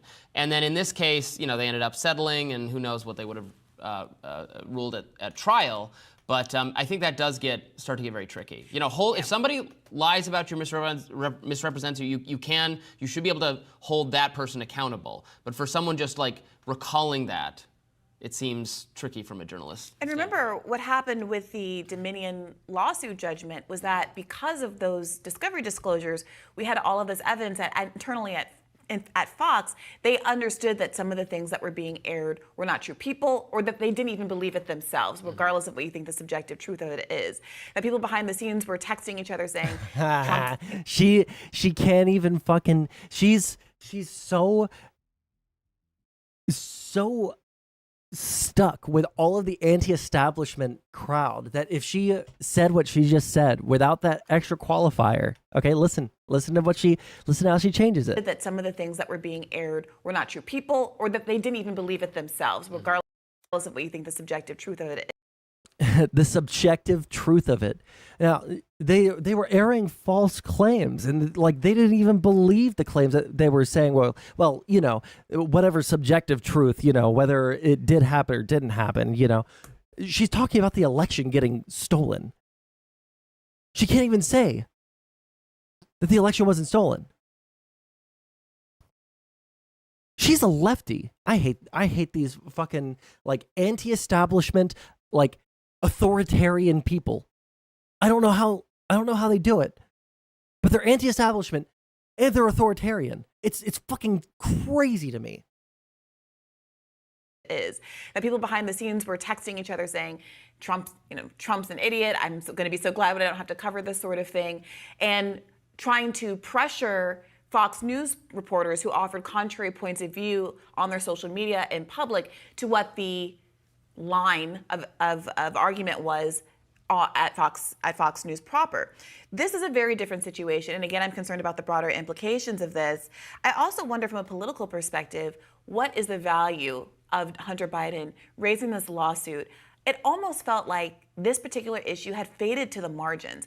Donald Trump is now literally the first president. It faded to the margins despite everything that you do, Brianna Joy Gray. It faded to the margins because people like you, low IQ, dipshit motherfuckers whose entire career is built off of riding the coattails of someone better than you, like Bernie.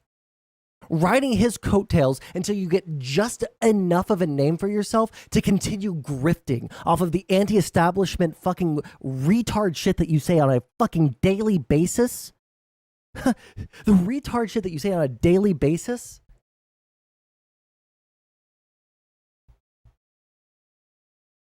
So you guys in chat, I need to just like minimize chat because you guys kill my fucking train of thought all the fucking time. Jesus. Does it count as a hostile work environment if your coworkers are sharing your son's nudes? Like, despite all of the work that people like Brianna Joy Gray or the people on Fox or the people on OAN or Newsmax or any of these fucking independent journalists or, small news organizations, right, who are like desperately trying to find a single fucking thing that Hunter Biden did wrong, right? Now that they realize there's literally nothing to it, they're like dropping it like nothing ever. Well, we weren't caught lying. We weren't caught, pushing false news. It's just like kind of, it's fallen to the wayside. It's not like we were literally, provably pushing Russian propaganda. Literally, provably pushing Russian propaganda. It's not that we were doing that. No, absolutely not. We would never push Russian propaganda. Right? Because Russia doesn't lie, obviously. Like we were just like, telling you guys about how Hunter and his huge fucking horse cock fucked every prostitute and hot woman in Ukraine while funneling all of Ukraine's funds into Joe Biden's bank account. Wait, where's the evidence for that? Well, there was this guy who came out of Ukraine. I don't know what his background is, but he told us all of this stuff. And he was supposed to testify in Congress before those fascist feds arrested him for lying to the FBI and being a literal agent of Russia. The fascists arrested him and silenced his freedom of speech to lie to Congress. But Hunter Biden is literally the Antichrist and Joe Biden is his dad. So we need to kill them immediately.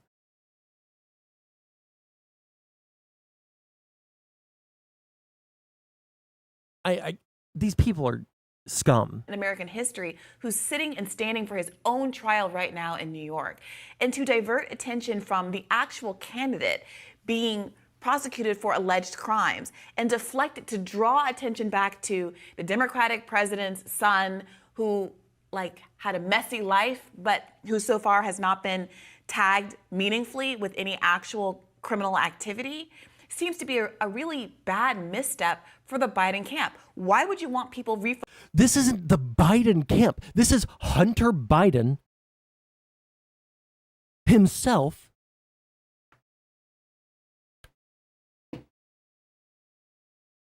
Do these people realize that Hunter Biden and Joe Biden are not literally the exact same person?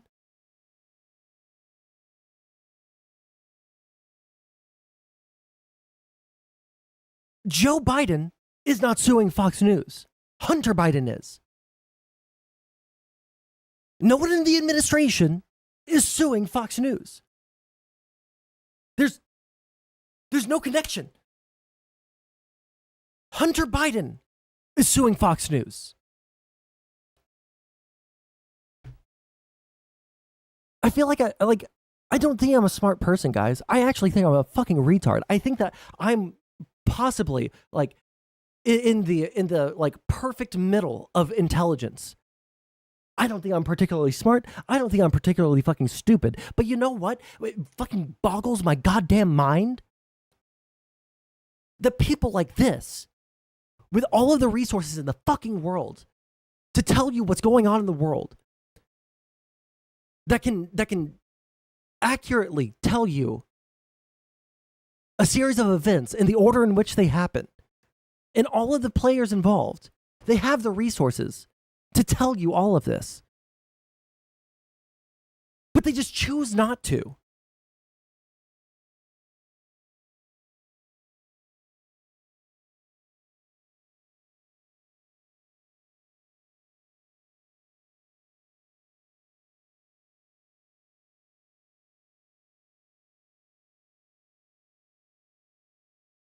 His cock is normal sized. Well, I haven't seen it, so.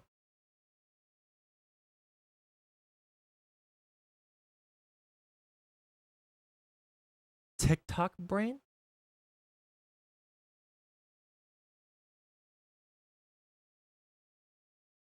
I don't see myself as like a particularly smart or a particularly dumb person. Maybe I'm slightly like smarter than average. Maybe I'm slightly dumber than average. But like, is it not strange to anyone else like how these people have so much time? It's their literal fucking job. It's their fucking career that they wake up at 5 a.m, go to work at 7:30, and then clock out at 4. Okay, these people every single fucking day do this, day in, day out, and they can't give like an accurate reading of the news. You can put your own spin on it. I don't even care about that. Put your own spin on it. But this isn't even accurate to why they're suing Fox News. They're not even being accurate as to like the implications here. If Joe Biden was suing Fox News, I would agree. Yeah, that's a really weird precedent for a president of the United States. But Joe Biden isn't suing them. I agree with most of your opinions, so that means you're intelligent bait. I can't fucking speak. Based. Fuck. Is that a good example for you? You want an example of neoliberal fascism? What about the neoliberal corporate press running cover for Uncle Sam and the deep state? Why is the deep state involved? This is all out in the open, number one, giving taxpayer aid. Number two, like, there is no deep state involved in this. It's all out in the open. Everybody knows exactly how much money we're sending to fucking Ukraine. All right? Number two, do you know at the peak of its power before it got folded into the like main Ukrainian army, how many people were in Azov battalion? Just a yes or no. Don't look it up. I just want to know. Do you know how many members of Azov battalion there were when they were actually? I do not know. It was like less than 1,000. Then, in order to control the neo-Nazis, the Ukrainian like regular military folded Azov into the regular army, split up a lot of the dudes, like most of like. I would be surprised. I would be surprised if there was a single. No, you know what? I would be surprised if 10% of the original Azov battalion that were the neo-Nazis, I would be surprised if 10% of them are still active duty. Maybe they're not all dead, but I would be so fucking surprised. And guess what? They get reinforced from the regular Ukrainian fucking like conscription.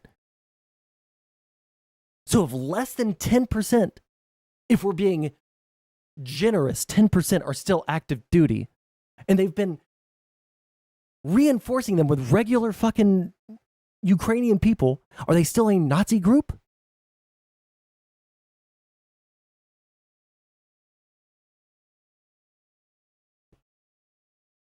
focused on this and talking about this when you've got the layup of being able to talk about your political opponent literally standing trial himself. And it's just so interesting what has to get corrected with respect to the Hunter Biden laptop story. Like, say, I don't know, they're successful, Hunter Biden's legal team is successful in pressuring Fox to, I don't know, put like corrections on articles where they cited or discussed that FBI informant who now admits he was lying, and they had to say this person's lying. Like, I looked it up yesterday for my radar. The Politico story, it still has the headline from years ago. Headline, it's not corrected, not changed. Hunter Biden laptop story is Russian disinfo, 50 national security officials say. That headline is incorrect. It was incorrect at the time because they did not say it was Russian disinformation. They said it looked like it could possibly be Russian disinformation. So that headline is not, was. I've heard they're Nazis from some foreign policy commentators, so I don't know much about them. Don't you think before like making very strong claims or like basing your entire belief about a certain like current political topic, you should maybe look into it like maybe slightly more than, oh, I heard one commentator or like a couple of commentators say that like the Azov battalion are Nazis. Like, you think about like all of these like fascist deep state people who are trying to subvert, real America. You think about all of these fucking things. You think about all of like the different like subliminal fucking messages that all of these subversive commies are trying to do to the United States. But you don't think for a fucking second that maybe this random fucking YouTuber is lying to me? It's like selective curiosity about the world that I don't understand. Where is the curiosity for like what are the implications if we allow, if we just like do what all of the fucking anti-interventionist people want us to do, and we just let Russia do whatever it wants, and we let China do whatever it wants, we let Iran destroy Israel, we just go isolationist. Like, do you ever like have a curiosity and like think about like the implications of that? No, you don't. How do I become more curious about the world? Just like have like an iota of fucking skepticism, even from the people that you trust.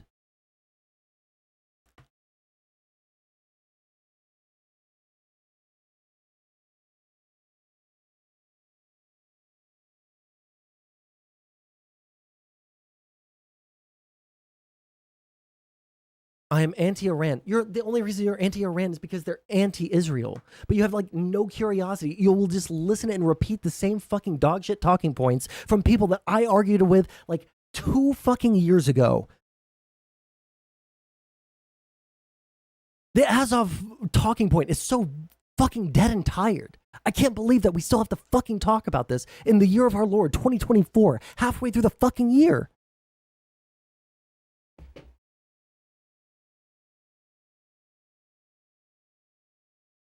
It's so easy just to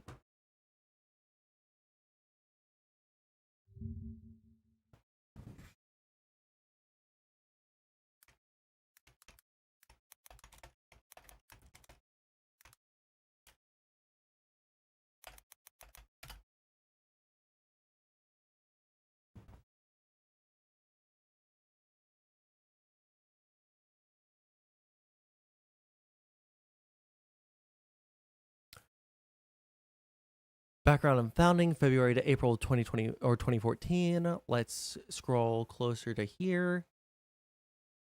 Oh, wait, hold on. That was... Let's see if it says how many people... It was like a little more than 1,000 or some shit like that, right?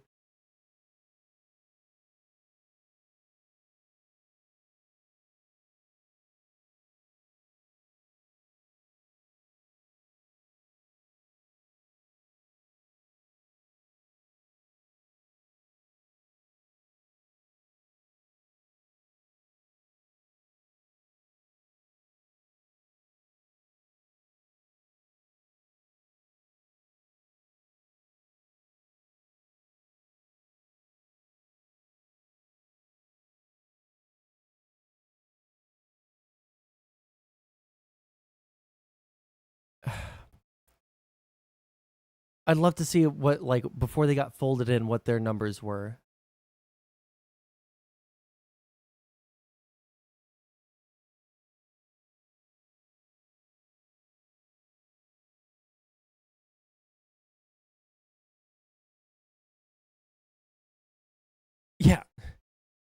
In March 2019, its membership was reportedly in the low thousands. 2 years later, they get invaded by Russia and then get wiped out by the fucking, like, siege of Mariupol? Mariupol?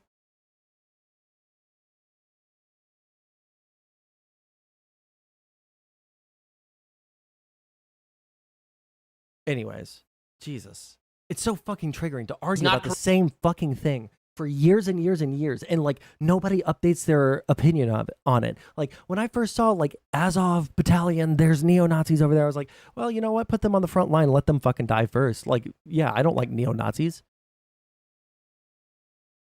Sondsol thinks people care about Palestine? No, I don't. I don't think that anybody like actually cares about Palestine.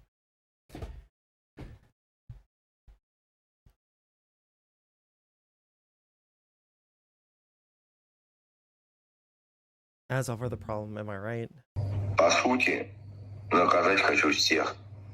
Хочу, чтобы Россия и другие государства знали правду. Я не хочу войны, я не хочу кровопролития. Вот видишь, я держу сигарету вот в этой руке. Я этой рукой выполнил приказ, убил детей. Понимаешь? По приказу.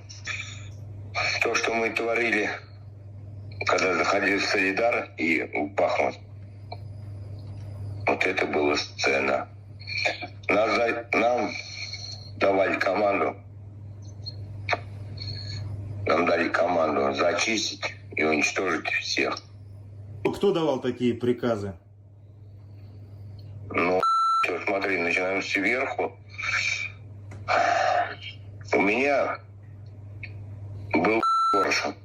Айсман, ну, это Сталин. Это первый изначально командир, потом Коршун. Но над ними есть Пригожин, который нам сказал не дать выхода никому, всех уничтожить. По поводу вот... Okay.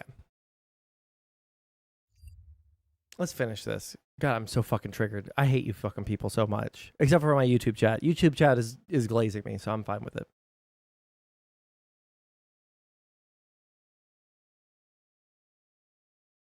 Nobody really cares that much about the Russia-Ukraine conflict apart from Dylan Burns. I would say that I care about it insofar as I care about our foreign policy. But like, if this, like, I don't know what is happening in the like warlord regions of Africa. I don't know what's happening in Southeast Asia with the fucking coups that are happening over there. I don't know what's happening in most of the Middle East. Like, I care about like things that are going to affect the United States standing in the world. And that's like where my care for it begins and ends, because like, does it suck? Yeah. It, like war sucks. Yeah. War sucks a lot, but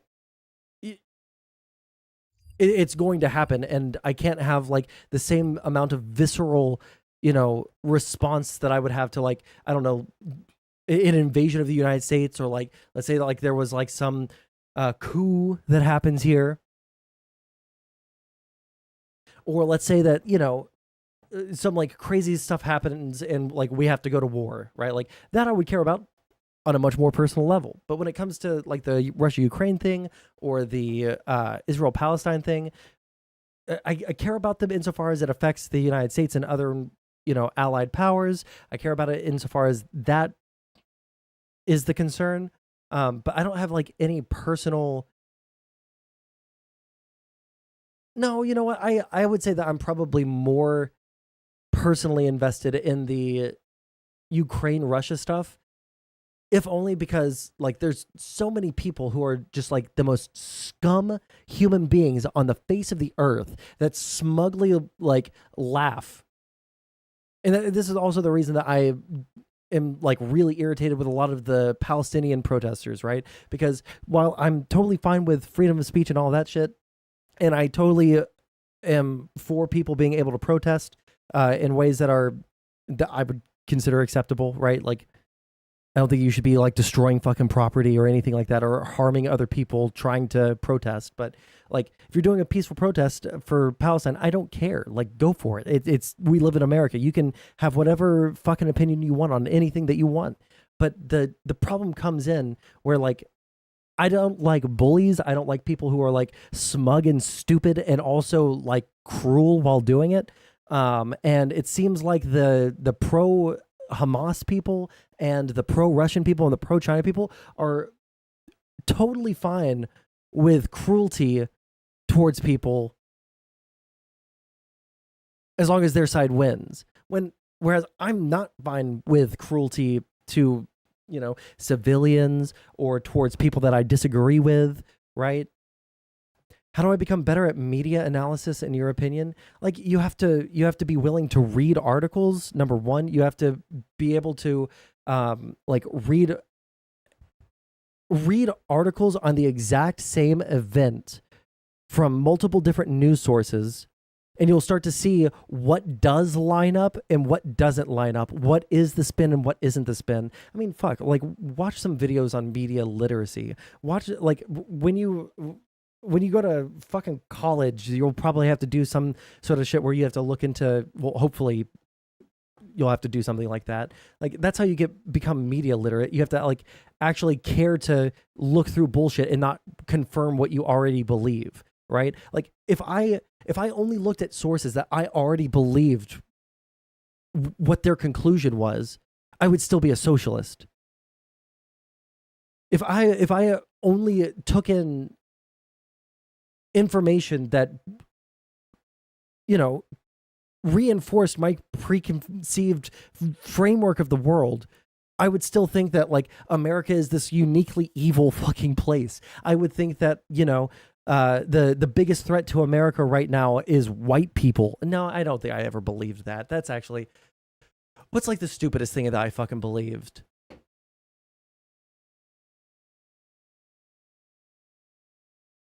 Chat, help me out here.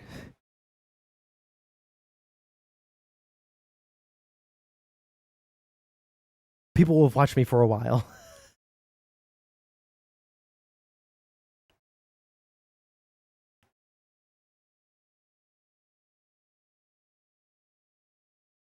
Read lots of Twitter threads. Truth Social and Facebook are good places to find the real truth.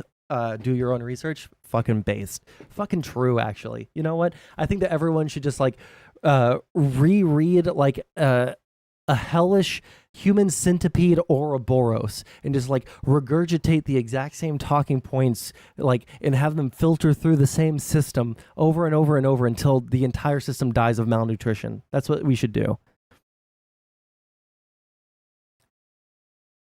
No, what I said was read actual articles on the same event, on the same topic, from multiple different news sources. Know what is an opinion piece, know what is an editorial, and what is reporting.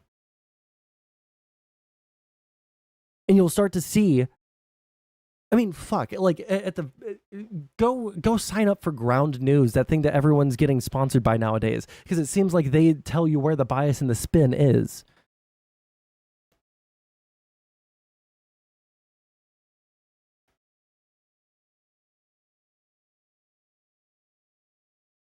When you believed in worker co-ops, yeah, but like I feel like that's on a different level than what we're talking about. Like, maybe not. I don't know. Like, when I think about all the things that I used to believe that were like super fucking wrong, like just none of them were nearly as fucking harmful as the things that I see people like just like spouting out bullshit constantly. Like, I know that I had a lot of beliefs that I no longer hold, right? And those changed or like have either gotten stronger or weaker based off of new information that I've learned, right? Through reading, through studying things, through working on critical thinking skills. And like, I just don't think that any of the beliefs that I've had in the past were nearly as harmful as the things that I see people spitting out nowadays. Like, my worst of like socialist brain rot that I had, like the the worst of it was like the economic tribalism. No, you know what? I'll say that like probably my inability to engage with news sources that didn't already agree with me, or like trying to find an angle to attack something that was like otherwise not that objectionable, or just like kind of like a silly take, you know? It's just the type of circles I hang around, like Joe Rogan and Dave Smith and Tucker Carlson, discourage listening to corporate press. Yeah, that's because they want you to listen to them, because they get money because you listen to them. Because when people point out that they have lied, they don't take a financial hit.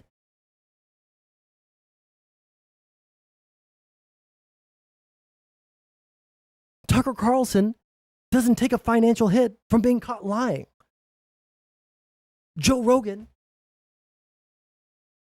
like, I'm sorry, but for like the trad conservatives, or like highly religious conservatives out there that like listen to Joe Rogan for news, like you guys will like rant and rave and like get super mad about, you know, people that take drugs all the time. Meanwhile, this guy's literally fried his brain through a combination of too many kicks to the head with fucking CTE, and then further compounding that, took so much DMT he probably doesn't even know what is real and what is fake nowadays. But like, you guys will take his word as fucking gospel.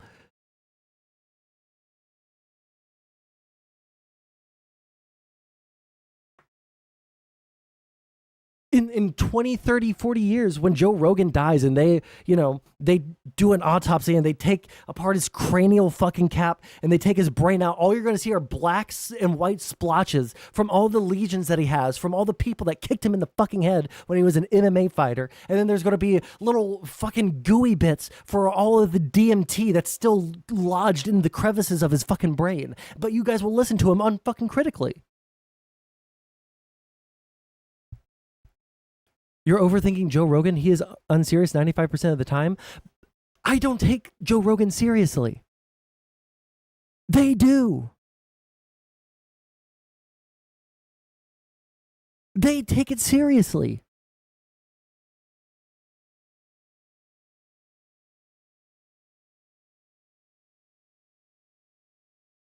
I know people in my personal life that listen to Joe Rogan for like the interviews and like the memes and the jokes and all of that shit, and that's totally fine. I don't give a fuck. But if you're going to Joe Rogan for your news,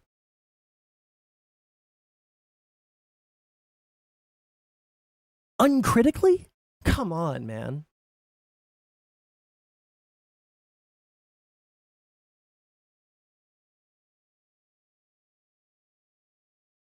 Also, I feel like one of the reasons so many white nationalists hate Jewish people is because of the anti-white and leftist views. No, they hate Jewish people because they're like ideological, like the ideological through line of their beliefs starts at fucking Hitler, okay? That's why they don't like you. You being a right-winger will not make the white nationalists like you anymore. And you could be a right-winger. I'm not telling you become a left-winger because the right-winger or the like far right will always hate you. No, like you can be a conservative. Again, you can, like, I have one of my like personal friends in chat, okay? Like someone I've known since I was in 6th grade. You can ask him. I have friends, and I have had friends my entire life that are conservative. I don't care if someone's a fucking conservative. I care if they're like conspiracy brand.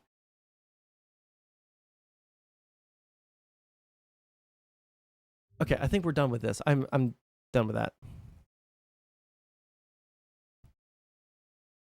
Tim, I never asked to come on your show because I think it's boring. I have at least a dozen emails from 3 separate booking agents of yours, and I told them no every time. I only agreed to do it with Nick because I wanted to piss people off and also help Nick get back on big shows. You lie like a Jew. Jesus Christ.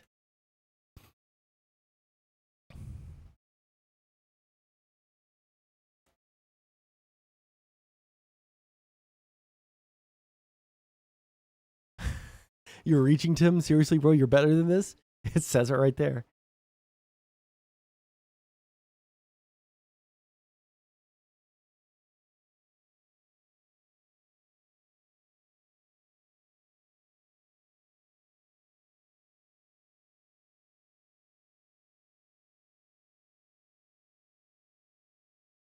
The drugs have opened Joe Rogan's pineal gland, allowing him full access to the Akashic records. I don't know what Akashic means. To watch FF content for a first time? What is FF content? Final Fantasy?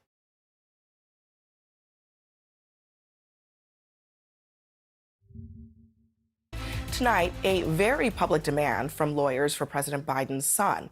Hunter Biden's legal team is telling... Hey, by the way, if you're watching on YouTube, there's 10 people watching right now and there's only 3 likes. Hit the thumbs up. You have no idea how much it helps for you guys to hit thumbs up on the video.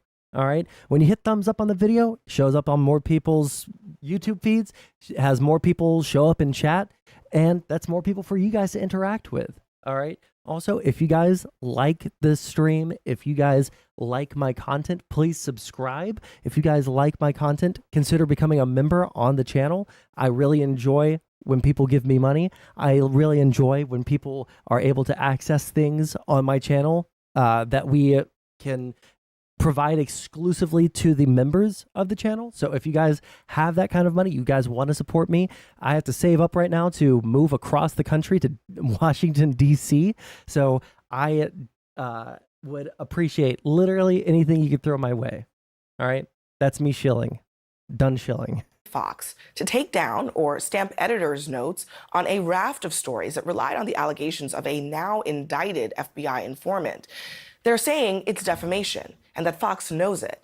They also want the network to remove a fictionalized series about Hunter Biden that has featured sexually explicit images. The Biden says were private, according to a letter obtained by CNN. Wait. When you say FF content, you mean forced feminization content?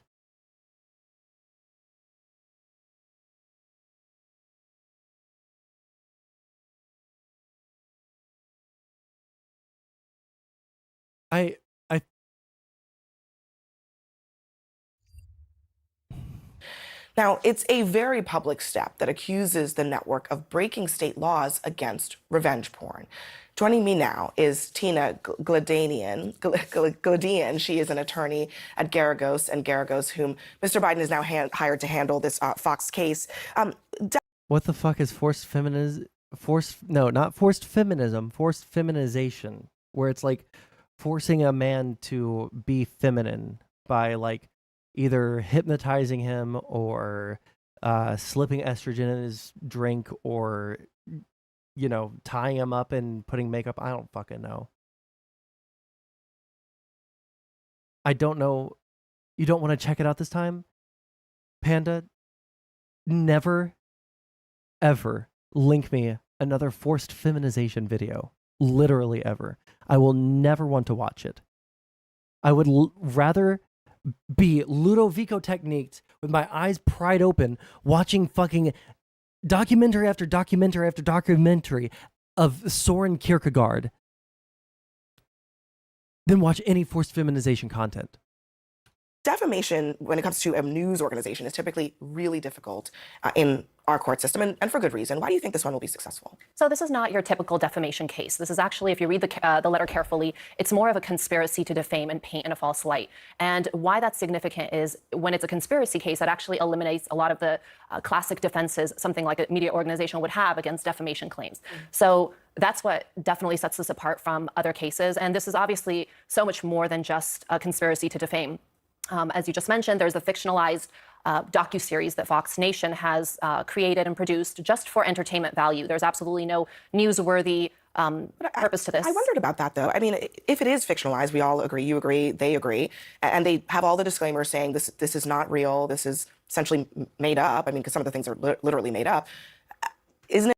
Yeah, not to, like, brief aside, like, Panda, I don't want to, like, shit on you too hard for watching it if you want to, but like keep it to yourself, because I'm not gonna have that on my stream. I'm just not. It's not something that I'm either A, interested in, or B, I'm never gonna watch it. Isn't it just art? You know, I put that in quotes, but essentially. No, because so you have pure fact, which would be protected, and you also have pure fiction that might be protected. But this is a very bizarre kind of marriage of the two. So it's basically blending in fact and fiction in a way that doesn't allow viewers to decipher what really is fact and what's fiction. So if you watch the docuseries, you see some real life characters from kind of this, whether you want to call it the laptop saga, but these events that are actually occurring. And they play themselves, they act as themselves as witnesses in the docuseries. So even though there's a disclaimer at the outset, you then see these real individuals portraying themselves. You see actual images of both Hunter Biden, the president, and other individuals that are involved with them. You see actual emails. And so they present a lot of factual information, but they distort it and they don't give the appropriate context. And then they have, fictionalized dialogue surrounding it. So for an average viewer, it's really impossible to know what is fact and what's fiction. And that is very harmful because then the portrayal is perceived to be true, even though it's not. Was it a mistake, and does it hurt your case, that Hunter Biden's attorneys, not your firm, but the other attorneys involved in this case, claimed that this was the product, that laptop and the information on it was the product of Russian disinformation? They suggested that it was fake. Well, and this doesn't actually say anything to contradict that. I mean, I'm not going to comment. It purports that these images are real, that the information that comes from the laptop that is in these Fox reports are real. No, so these are referred to as hacked, stolen, and or digitally manipulated material. So certainly nobody could dispute that when you see these images, it depicts Hunter Biden. Now, the source of that, again, that has no bearing on the fact that Fox Nation is improperly using that to commercially exploit Hunter, both for monetary gain just from the series, but also to humiliate him and, to maliciously injure him by using images which they know are not with his consent. And just to be clear, and I don't want to belabor this, but for clarity's sake, the position is still that some of these images or information from that laptop is digitally manipulated? Nothing in our letter takes, yes, the position that we have taken, which is that these images clearly depict Hunter Biden, and they're explicit images. And these are exactly the type of images that the state, almost every state at this point has what has been labeled as revenge porn laws. And New York State enacted these in 2019. There's both a criminal component and a civil component, and it protects exactly this, images depicting an individual that are intimate, sexually explicit without that person's consent, and that's exactly what this is. So who are the worst offenders, in your view, at Fox, who are responsible for this? So there was obviously... Sorry, I was copying and pasting and only half listening to this. This is literally basically what I was saying earlier about the whole thing. Okay, let's get rid of some of these tabs. Don't need that. I already saved that. Hey! Hey!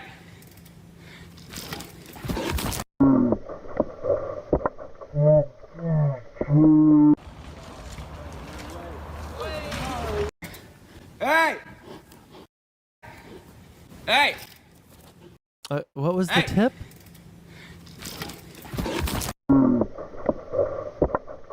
How to survive a bear on the trails.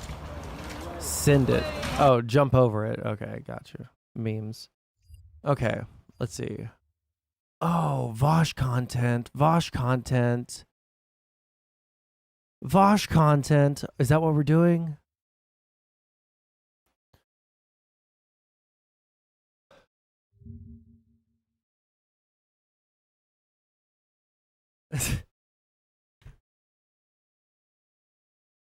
Sorry, I only read the first couple of words. I live with 2 black guys, an Algerian, 2 Romanians, a Bosnian, my brother, and an American, and we are all racist. Okay.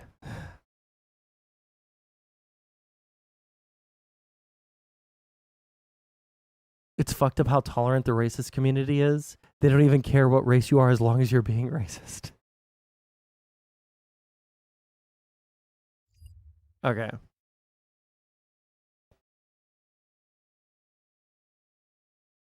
Let's see what Vosh is up to nowadays.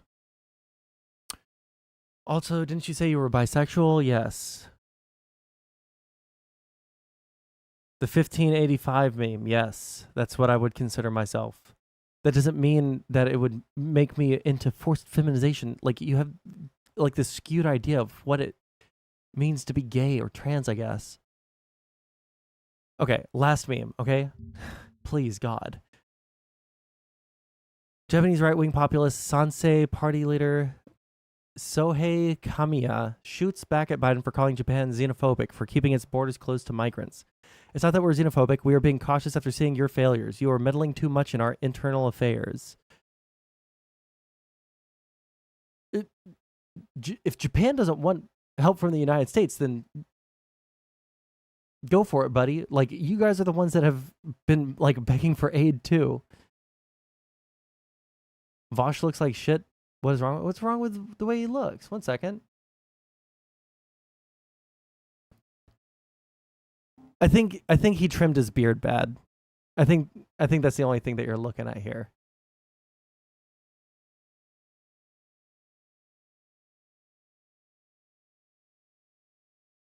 President Biden delivers remarks on college campus protest. You don't say, Mr. President. You don't say.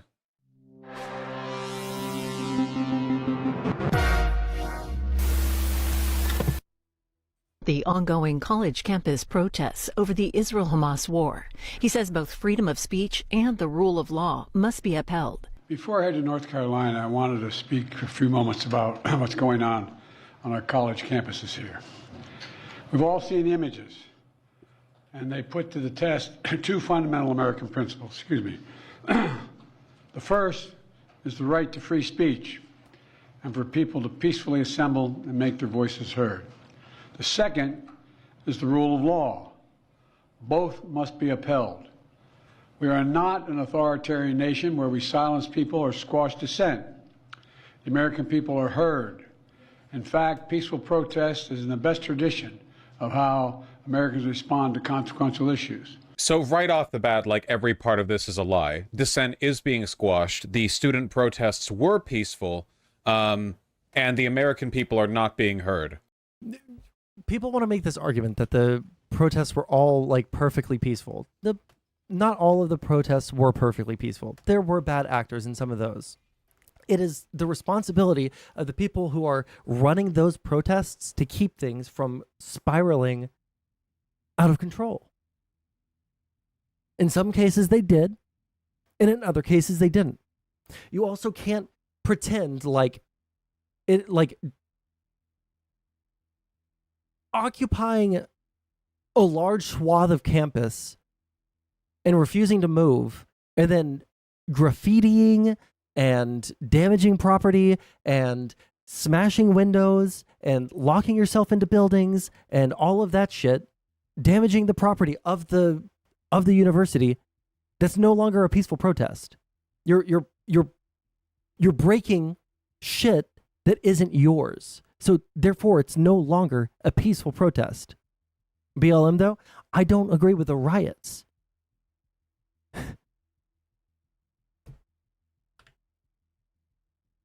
The riots are what, like, I almost said arguably. No, the riots are the reason why people stopped supporting BLM by the end of that year. That's why I have this position, because I saw the support for BLM go from like 78% across the entire United States down to like 40% because of the riots.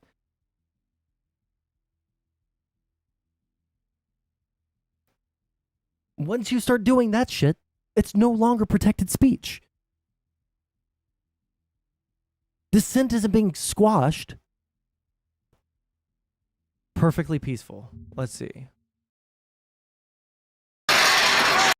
That is so fucking loud.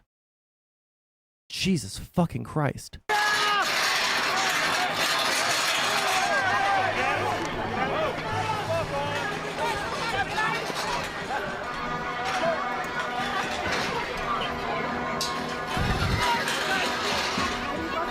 Oh, police barrier. Well, better break through it and try and steal the fucking barriers. You know, that's what they did. I think it was UCLA. They had those same kinds of barriers, and they took those barriers and they made their barricades stronger with them.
like seriously, like a majority of the American public disagree with the handling of the Palestinian genocide on both, like, from the Israeli government and the American government. But I listened to something earlier today. Let me see if I can find it. Let me just go into my watch history really quick. It was the 538 podcast.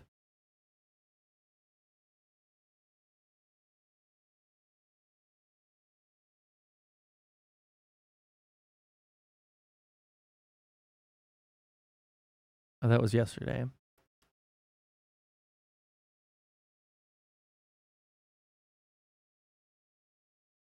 Here we are. Just a clip from the 538 podcast.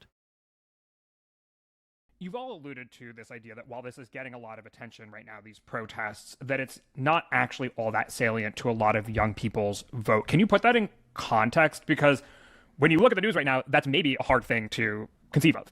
Yeah, so I looked at the Harvard Institute of Politics. Spring and fall, they put out the Harvard Youth Poll, where they measured the attitudes and opinions of 18 to 29-year-olds in the United States. And in their most recent poll in the spring, so it was conducted right at the end of March, they did this cool thing where they essentially randomized 16 different issues, and they gave each respondent 2 and said, hey, which one of these is more important?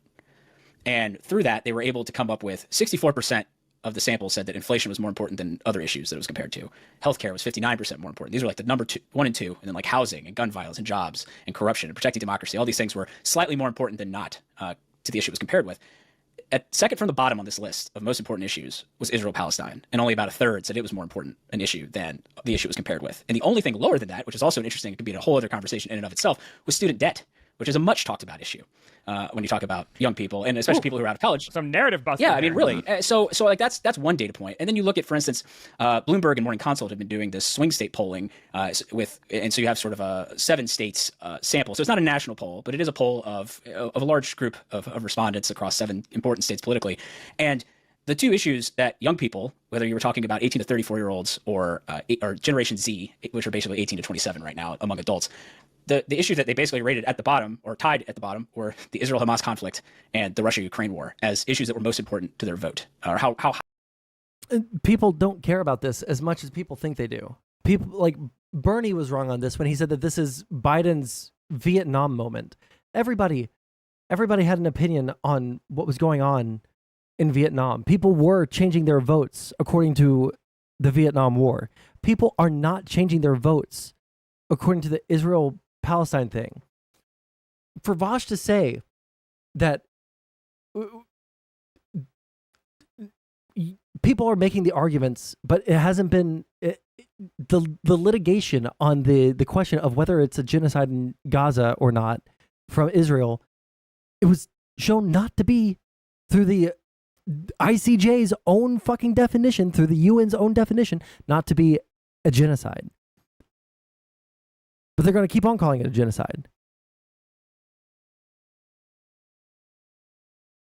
They're saying that the U.S. is complicit in that genocide and that he's Genocide Joe. Joe Biden has been pressuring Netanyahu to end this for months. They're going to support Israel because Israel's our closest ally in the Middle East. I think they would care more if we had less problems at home. I don't think so. I think that the reason people don't care is because it's another country. The U.S. like overwhelmingly over the course of our history just like does not care about, foreign policy or about what's going on in the world unless it's like directly affecting us or directly affecting our troops.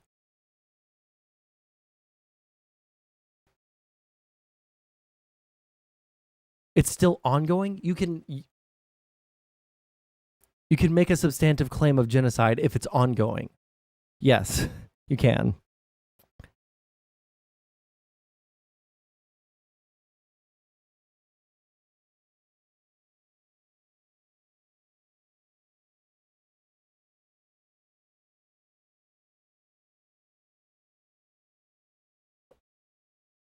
highly they rated their importance to their vote. Whereas like, oh, 1 second, we already got the meat of that. Neither are we a lawless country. We are a civil society, and order must prevail. Throughout our history, we've often... Okay, you know how the most annoying people on Twitter like to say that liberalism is the moderate wing of fascism? This is what they mean, Aren't and they're you that correct. person?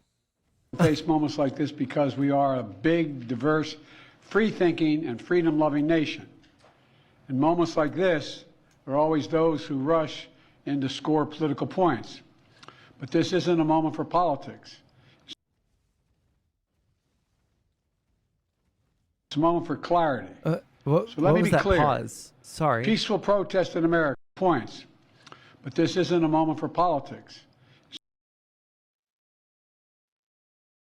It's a moment for clarity.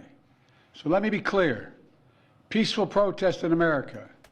Violent protest is not protected. Peaceful. Wasn't violent. They weren't violent protests. We've got plenty of video footage of violence being initiated by the police. We've got plenty of video.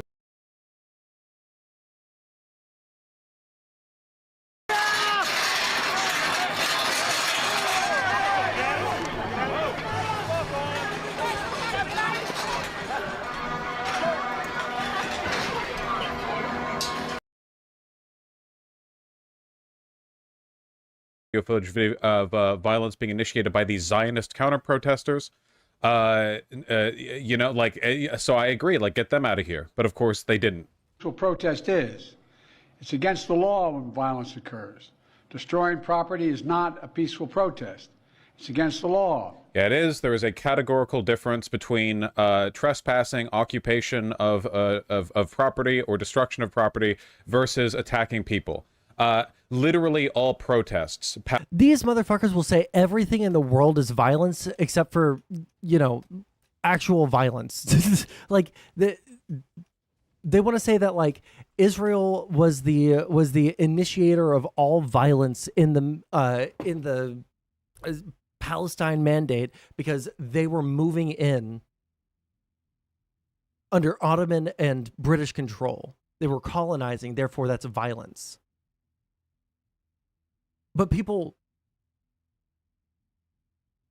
camping out on property that's not theirs against the wishes of the property owners and damaging that property on a regular basis, that's not violence. Something that does materially harm the property owner. But they don't care about property unless it has to do with, you know, the property rights of people in Palestine or unless it's on their side. Past a certain size contains some degree of damage and trespass. It is literally unavoidable if you get thousands and thousands of angry people together. If you want to use that as the demarcation for illegitimate protesting, then you would have been against the civil rights protests. Because I promise you, there was also protesting some degree of damage and trespass. It is literally unavoidable if you get thousands and thousands of angry people together. If you want to use that as the demarcation for illegitimate protesting, then you would have been against the civil rights protests. Because I promise you, there was also property damage there. It is an inevitable component of mass protest. And that was the part of the civil rights protests that the leaders that actually got shit done said not to do. That they condemned. They did what you do where they say, like, I understand why this is happening, but they didn't justify it. They didn't say that it was good. They said that, hey, you know, like, this is what happens, like, when you take away people's ability to actually peacefully protest. We shouldn't do it, but this is what happens. This is why we need peaceful protest. Yeah, support for civil rights movement did go down when they started doing violent and bad stuff. Yeah, which is why the people that were advocating for violence never got anything done. Which is why people like Malcolm X changed their tune at the end of their life.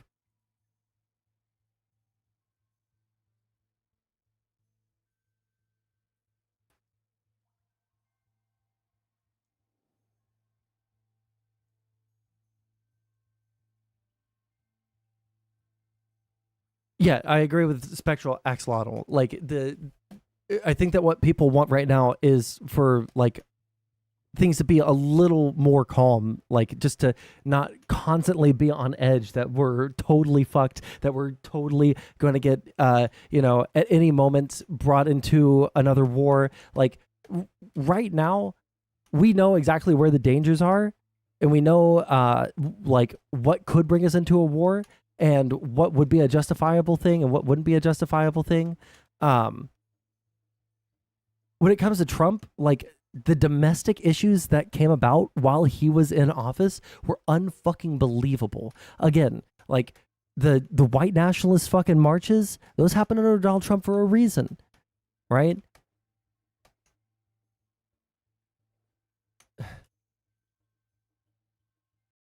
That is how it works. Like literally everything. Yeah, you would be condemning the civil rights sit-ins. You would be condemning No. like the No. They were, the sit-ins was trespassing. Why is that acceptable? And what the protesters here what they were doing, why that was unacceptable. Why? Well, when you're protesting a law that you think is unjust, right? Like black people not being able to sit at the same table as white people, right? You go in there, you do your sit-in, and you accept getting arrested. You don't, like, they went in and they sat down at the counters and they had people spit on them, call them racial slurs, pour fucking milkshakes on them, fucking beat them, drag them off the fucking chairs, right? Get arrested, and they accepted all of it. Because they were showing how unjust this entire thing was. But these people are not accepting any of the consequences of their actions. They are intentionally damaging property as part of the protest.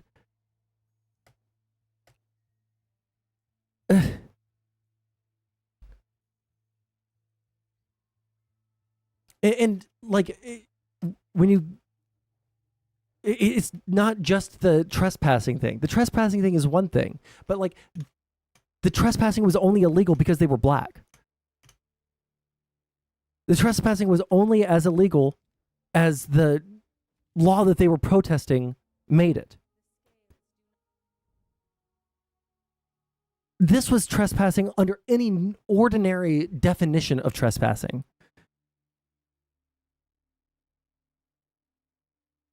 the marches, you'd be condemning everything, you know? And, you know, Biden was around probably to have condemned them back then in whatever waffly fashion he did. I don't know what his exact statements were at the time, but he was already an adult when all that was happening. So, you know. Vandalism, trespassing, breaking windows, shutting down campuses. Hello?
Whew.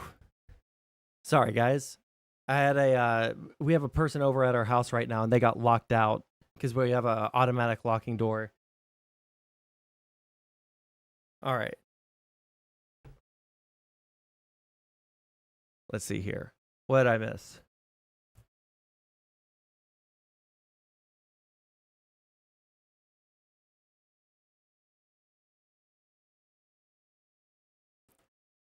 King's 6 principles for nonviolent direct action are: nonviolence is a way of life for courageous people. Nonviolence seeks to win friendships and understanding. Nonviolence seeks to defeat injustice or evil, not people.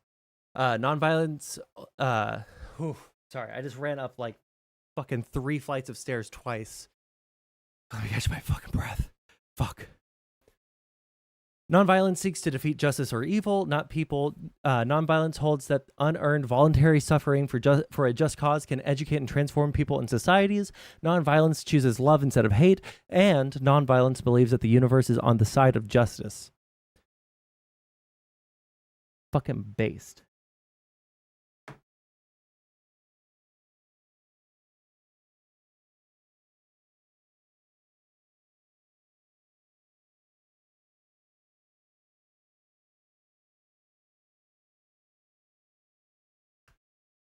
Oh, let's see here.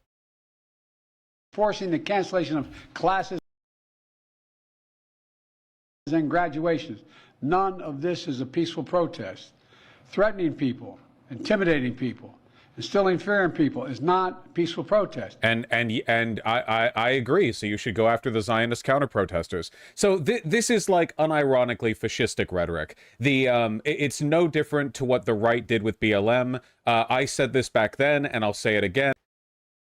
BLM protests became violent, and that's why people stopped supporting them, because people don't like fucking violence. This is why I'm like, on one hand, I am so glad Vosh is this fucking stupid. This is why I'm so glad most of these fucking low IQ fucking dipshit socialists are so open about everything they believe. Because they'll never gain power.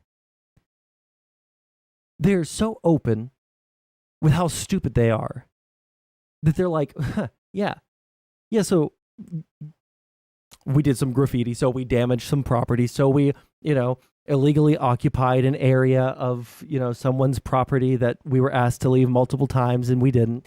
But like, that's not violence, breaking your shit and you having to foot the bill for all of that. That's not violence. You telling us to leave and stop doing that is violence, actually. You guys getting, you guys getting donations from people that are attached to Israel, you guys getting, having a food deal with fucking hummus companies based out of Israel, that's fucking violence right there. That's violence. But us breaking your shit, spray painting your shit, not leaving when asked to, none of that's violence. Found a new commie schizo.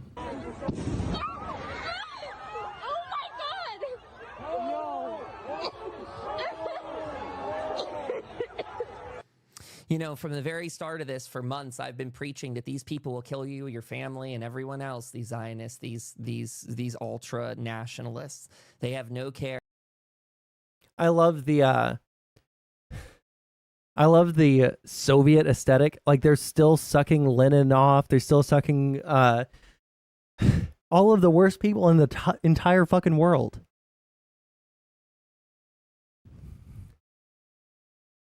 And that is exactly their intent here. You see them throwing bombs at children, like literally throwing. That's mace. That is pepper spray. This is not Benny. No, it's not. It's coffee communism. Bombs, and look at bombs at children, like literally throwing bombs, and look at bear spray, bear mace, whatever defense. I don't know if this is Where are the bombs they're throwing? Technically mace or whatever, but finding canisters out in the lawn. We witnessed them blasting them live on stream, and then finally the student account lost its ability to live stream over on Instagram.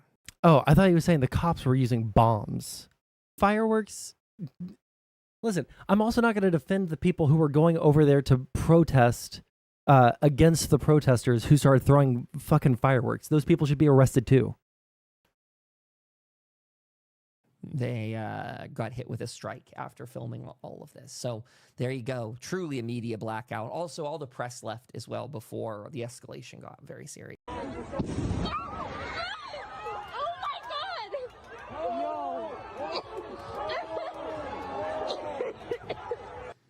You know, from the very start of this, for months, I've been preaching that these people will kill you. Okay.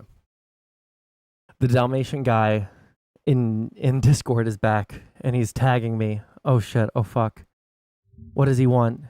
Young black kids growing up in the Bronx who don't even know what the word computer is. They don't know. They don't know these things.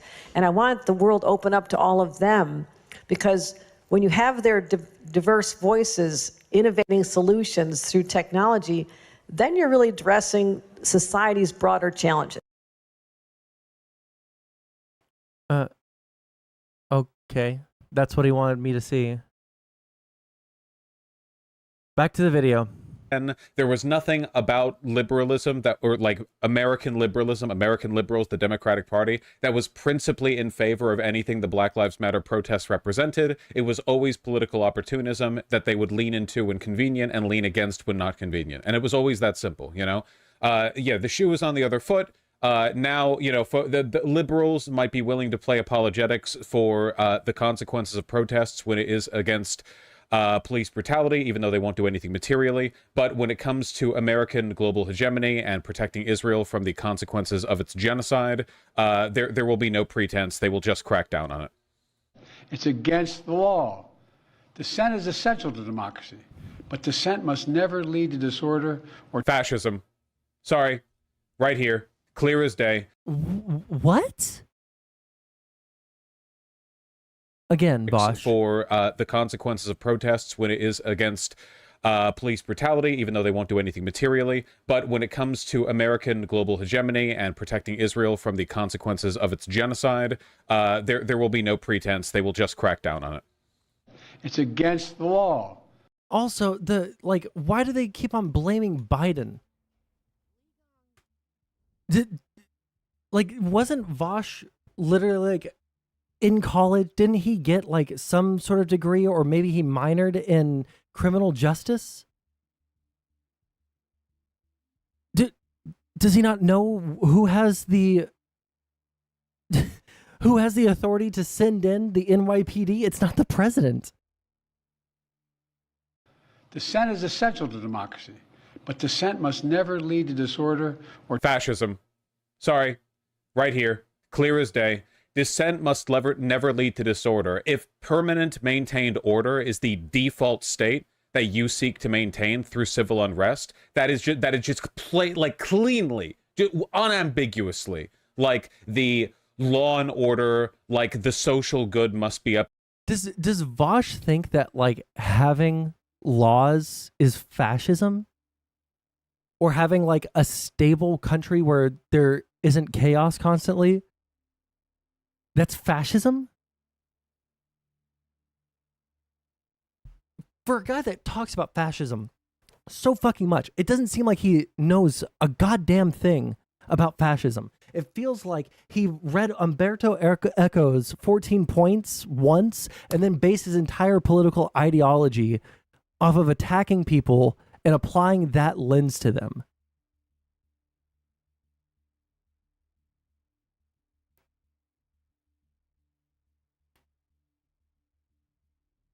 Upheld all dissent, if it trespasses into threatening the status quo, is anti-American and against the law, unambiguously, 100%. We are fully doing the scratch a liberal thing right now. I like how pearl clutching libs act like how the civil rights protests weren't similar. Yeah, the funny thing is, As I understand it, Columbia University was proud and would brag about its student protests in favor of the Civil Rights Act or against the Vietnam War. They were so proud of the history of their bold students standing up against what we now in retrospect understand was bad. But Columbia University cracked down on those protesters then, and then they do it right now once again. You know,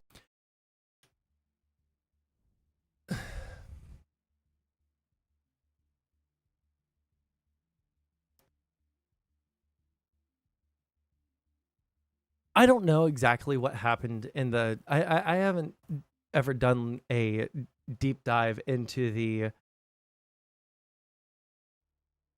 student protests of the 70s against the Vietnam War. So someone please tell me if I'm wrong here. Were they destroying the property of the university?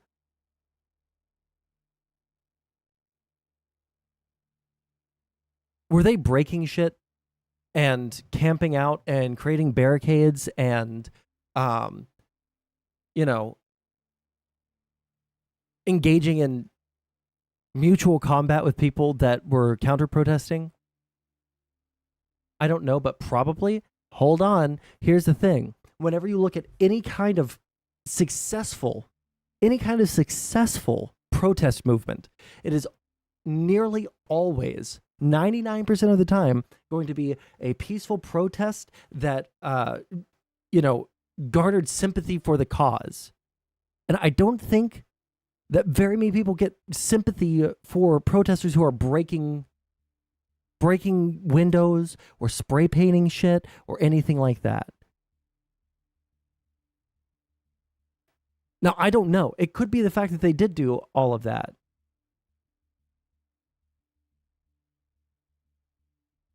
Counter-protesters did all the violence in the 1970s. I'm specifically asking about the 70s. I don't know about that protest movement.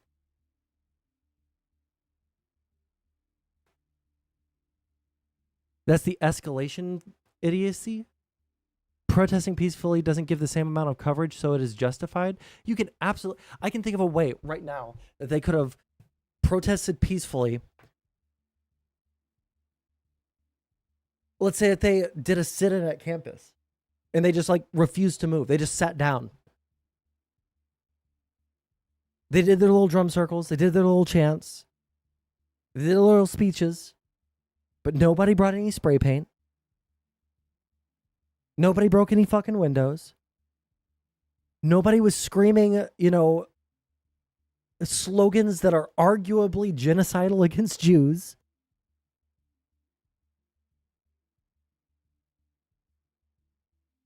They had actual feasible demands.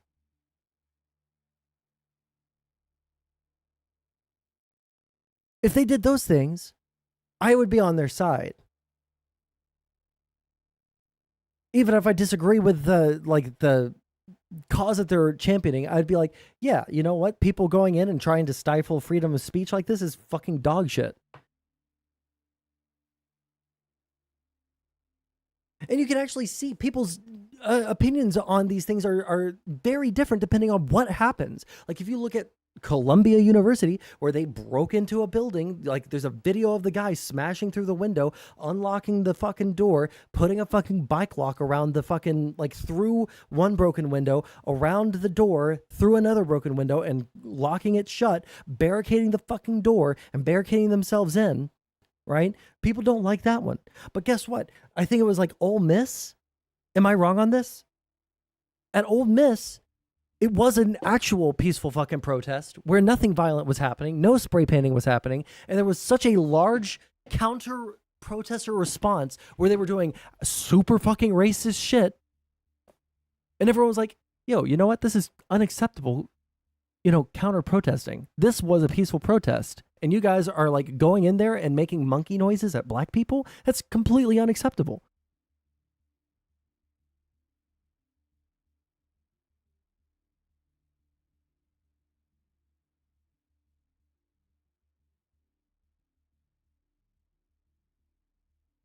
The hunger strike people claim the university should be monitoring their health.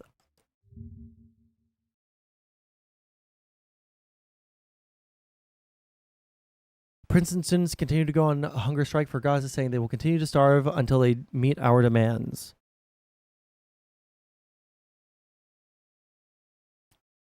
Protest spokeswoman also claimed the university doesn't care about them going hungry. They are not monitoring our health. Sending us as strikers, we will continue to starve until they meet our demands. In addition, I would like to note that the administration is also lying to the media. To the media, they have announced that they have been consistently sending their own doctors to come to our area and monitor us hunger strikers and monitor our health. This is a lie. They are not monitoring our health. They are not keeping track of our vitals. They are not at all taking care of us in any regard. They have only sent a spokesperson from UHS twice to give us informational pamphlets, but they are not at all taking care of us in any regard, and I want to make that. What does it mean to? Do they have to keep a transcript of all of your vitals every single fucking day? Like, is that what you want them to do? What do you want them to do? They sent someone over from their health department, UHS, University Health System, I guess, or services. They gave them information, saw that no one was like on the verge of dying. Are you guys all going to submit to a fucking medical exam every single day? What? That very clear that they are not caring for us, that they do not care for us, and they are lying. Okay. Please let me finish this Vosh video. Please let me finish the Vosh video. We'll look at those other things later. What is that? Yeah, liberals, yeah, proud of every protest except the current one, against everything except the current one. Yeah, like always. And 50 years from now, you know, they'll say, oh, wow, if only we had listened. Who couldn't have listened to those brave student protesters back then? Hopefully we learn a lesson from this, and then whatever issue in the future will arise, you know, they'll turn about on it as well. Here's Joe Biden, 1986, acting completely different with, hold on. What disturbs me more than the policy that you call a policy is the rationale for the policy. The rationale for the policy. You set out 4 principles that you adhere to, and then and I will go over them in a moment. Then you say on page 14, we must not become part of South Africa's problem. We must remain part of their solution. We must not aim to impose ourselves, our solutions, our favorites in South Africa. Damn it, we have favorites in South Africa. The favorites in South Africa are the people who are being repressed by that ugly white regime. We have favorites. Our loyalty is not to South Africa, it's to South Africans. And the South Africans are majority black, and they are being excoriated. It is not to... Please keep in mind that the protests against apartheid in South Africa were orders of magnitude more tumultuous than anything happening in the United States now or during the Black Lives Matter protests. They had if the Palestinians protested like the South Africans, nobody would have a fucking problem with it whatsoever. If they wanted to engage in warfare in the same way as the South Africans did, I don't think anyone would have nearly as much of a fucking problem with it. In South Africa, they specifically tried not to target civilians. In South Africa, they apologized if a civilian did die. When they went after infrastructure, they went after infrastructure when there were no civilians, or at least the fewest amount of civilians possible there.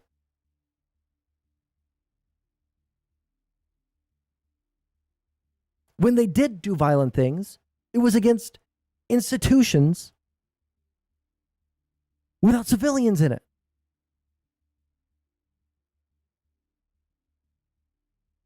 If the Palestinians did that, nobody would have a fucking, well, people would still have a problem with it, but I wouldn't have a problem with it. A lot of liberals probably wouldn't have a problem with it.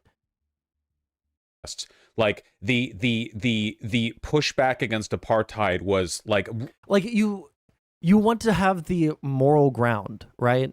Like you want to have the moral ground. You want to sit on your moral high horse, and you want to fucking sit there and you want to ride that high horse until you get what you want. And these people are losing the moral high ground. Like, look at the Hamas. They lose the moral high ground because they have legitimate gripes against Israel. But they give Israel legitimate gripes against them when they shoot tens of thousands of rockets. I just don't understand how people don't see this. The reason why we have a lot of sympathy for like black people in the United States in the 50s, 60s during the civil rights movement is because they made themselves sympathetic figures. They made themselves sympathetic figures. They knew that when they were going to go and do something, white people were going to beat the shit out of them. They were going to call them racial slurs. They were going to throw them in jail.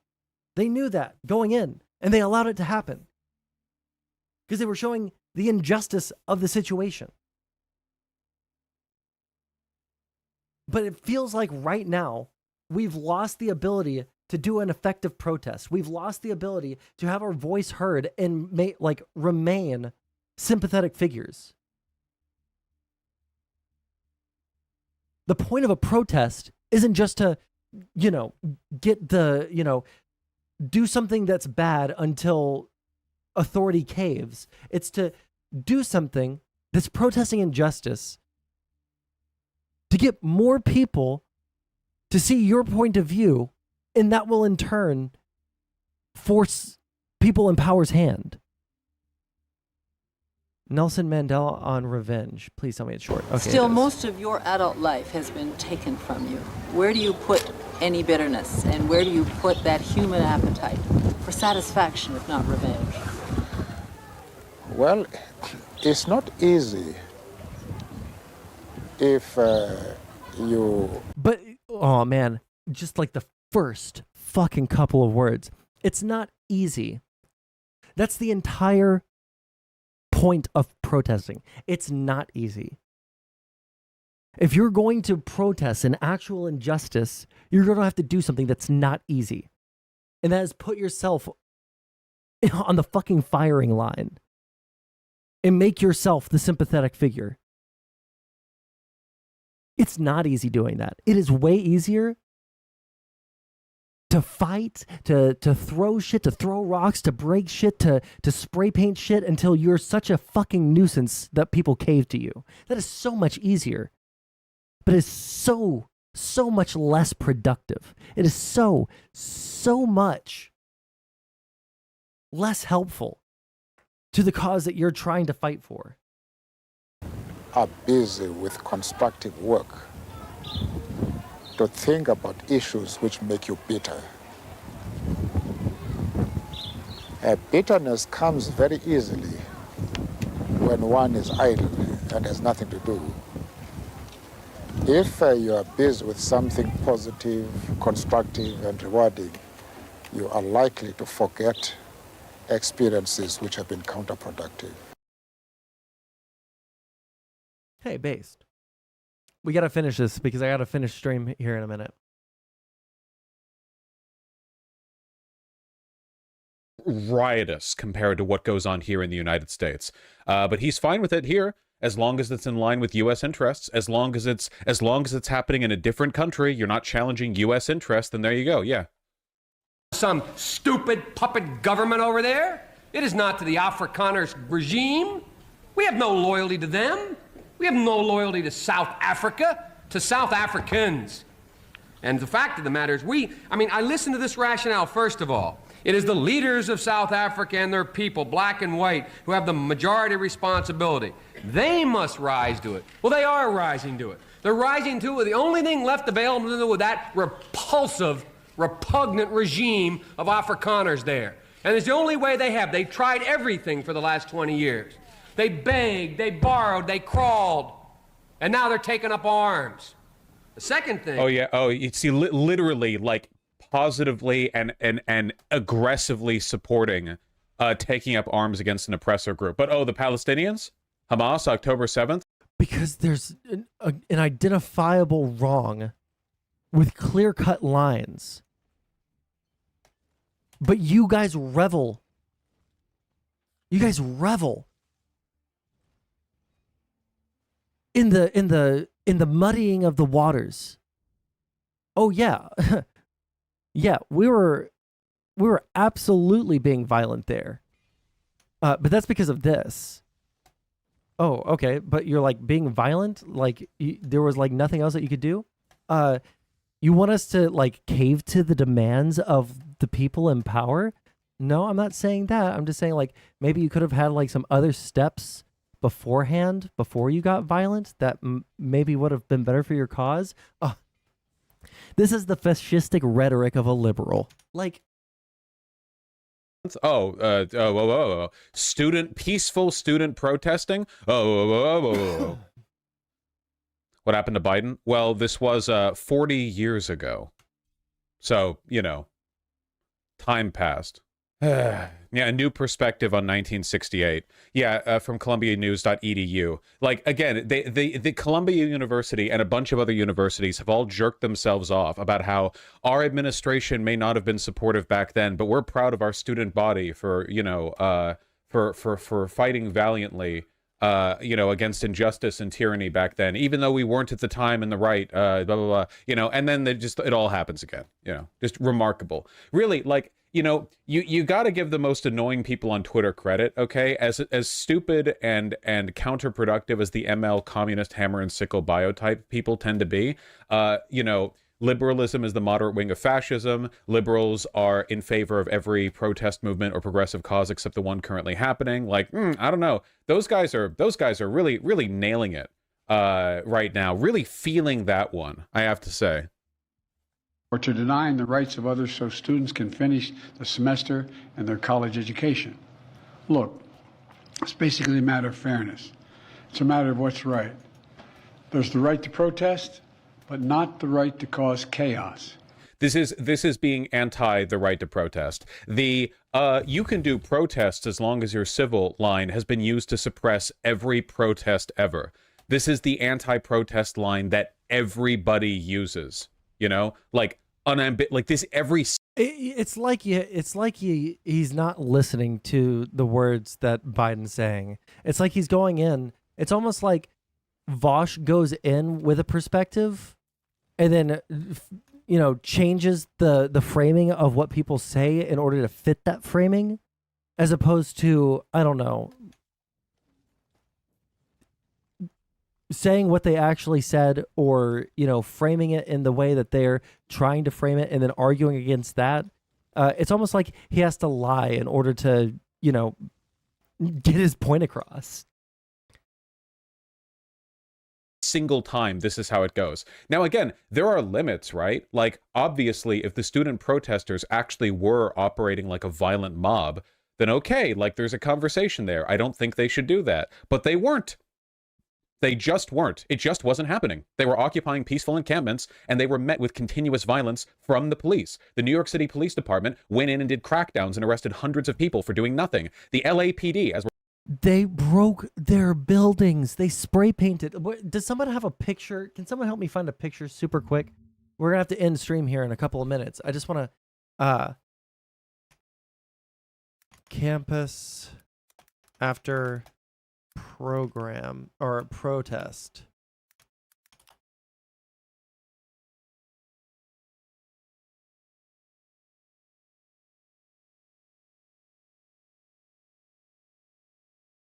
Do they have pictures in here? Oh man, this looks super peaceful.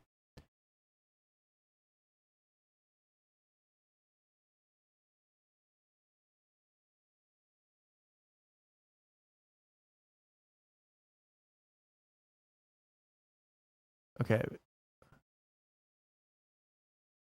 I just saw a picture that came with this one.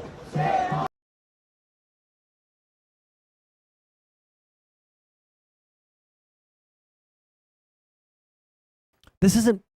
They're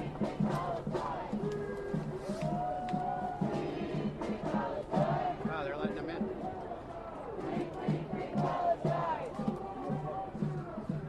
The scrolling through it fast made it look like it was way more violent.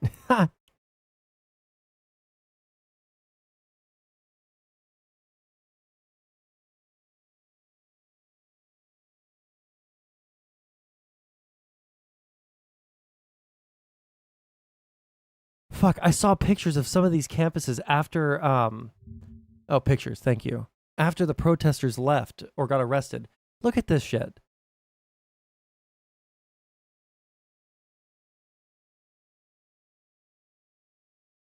They had to put these little circles on there because there's expletives.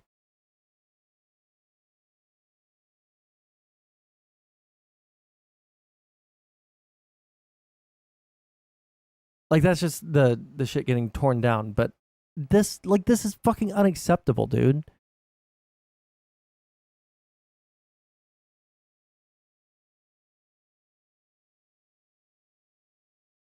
The retard socialist group on my campus is smarter than Vosh. They just sit in front of a building without ever making any permanent shelters or places to sleep, and they take shifts protesting in front of said building. That's totally acceptable. I don't care about that. We're going to see soon, not only participated in a massive crackdown on UCLA, they enabled Zionist counter-protesters to go in there and engage in like actual violence, attacking people, striking them with weapons, throwing fireworks into the crowd, which the police just stood back and... But see, guess what? We'll say, hey, you know what? That's kind of dog shit fucking behavior, and you guys should be arrested for doing it too. Because it's fucking unacceptable behavior. Can't do it.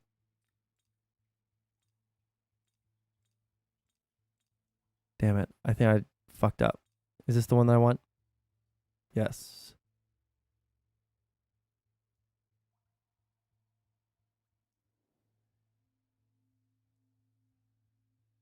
Yeah. Vandalism and breaking into buildings is nonviolent. But, like, again, everything except for what they do is violence.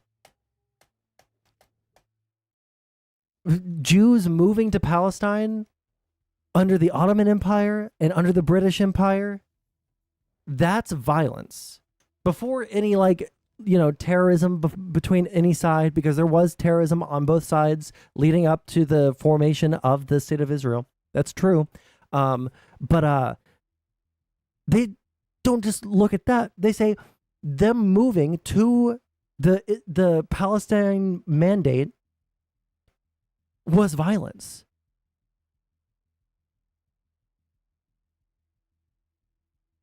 Words are violence. Having Nazis in the country is violence. But breaking people's shit, you know, spray painting and, you know, not paying for or cleaning up after yourself, you know, and making the people who own that property foot the bill of fixing the shit, that's not violence. How many people were hurt?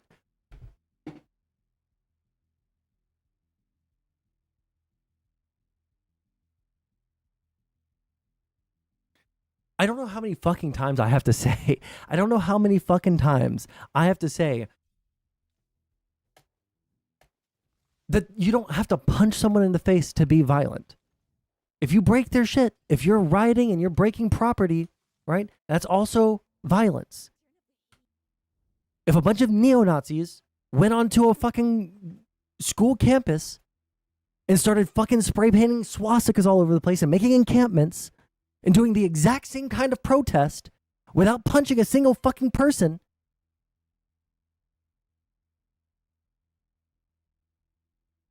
you would still say, that that's not acceptable.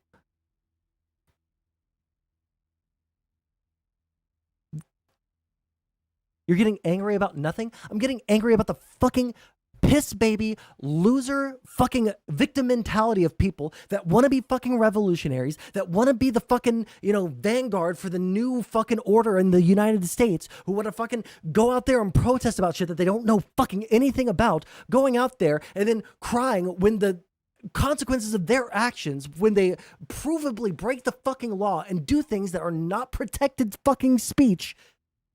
Yeah, I'm a little bit fucking angry about that.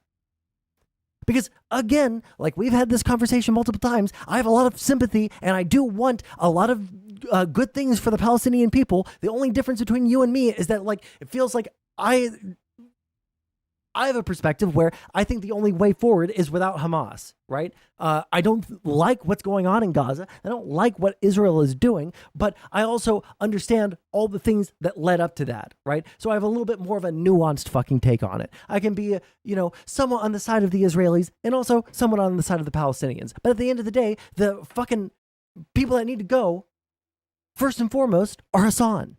Or, I'm sorry, I said Hassan. Hamas. The people that need to go are Hamas, okay? And I can look at the fucking protests that are happening here, and I can say there are good ways to protest and there are bad ways to protest. The same way that like there are good ways to resist an oppressive regime and there are bad ways to oppress or to resist an oppressive regime. Ways in which you maintain the moral high ground. If you can't see how people would be mad, I didn't see this, sorry. If you can't see how people would be mad about seeing tens of thousands of people being blown up and 95% of their country destroyed under direct U.S. funding, then you need a perspective check. I understand how people would get mad about that. If they want to do something for the Palestinian people, they need to do, unironically, what they did in the civil rights movement. Have specific, calculated protest methods and demands. But they don't have that. Like I've said like fucking 40 times in the past hour and a half, when they went in to do sit-ins during the civil rights era, they knew that they were going to get shat on. They were going to get spit on. They were going to have milkshakes poured on their head. They were going to get called the N-word. They were going to get fucking beat the shit out of by cops and arrested. And that was part of the fucking tactics. But these fucking little bitches go onto a fucking campus, break shit all over the fucking place, do hundreds or thousands of dollars of fucking property damage, and then they like cry when the school isn't providing them food.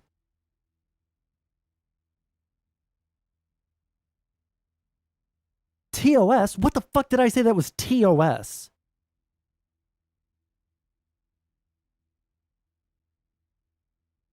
Literally, I didn't say kill yourself or anything like that.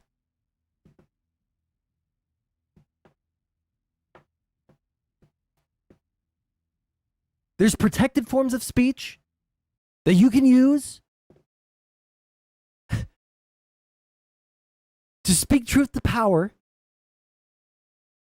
and get shit done.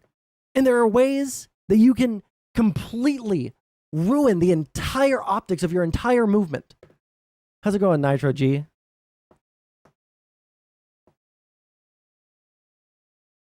It's just baffling to me. Like I'm for freedom of speech. I am for having people have dissenting opinions from whatever politician or whatever party is in office at that time. Wholeheartedly for it.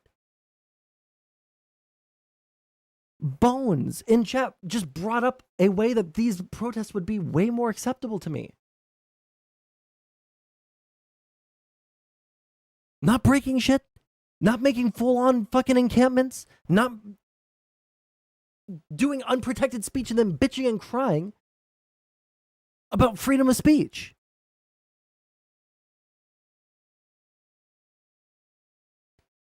It makes people hate the Palestinians more when they do shit like this. When they do things that are not forms of protected speech. When they don't have specific, tactical ways of protesting the way that they did in this fucking civil rights movement. Remove Hassan? It was a misspeak and it was not TOS. Okay? Watched happen, And all the while the media lies about it. People have the right to get an education, the right to get a degree, the right to walk across the campus safely. I just respectfully disagree with your perspective. People get pissed off because nothing will change. We are in a dead-end political zone. Status quo won't change under Biden or Trump. When people, like, I understand.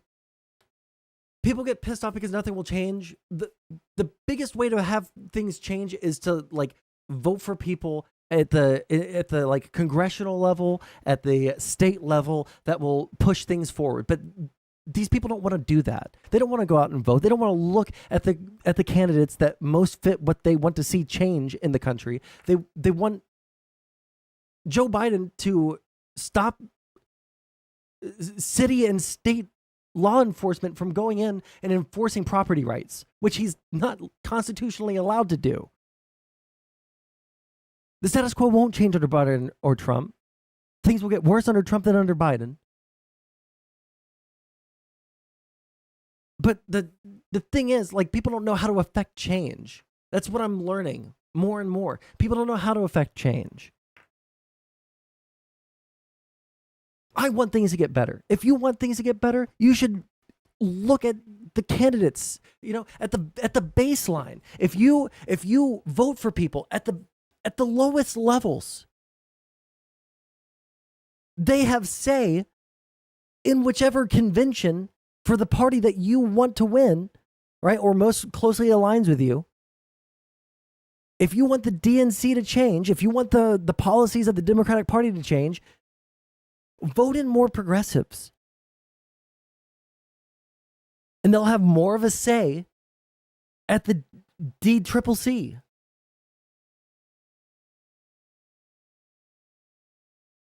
Yeah, Arizona is a really, really big example of why voting matters.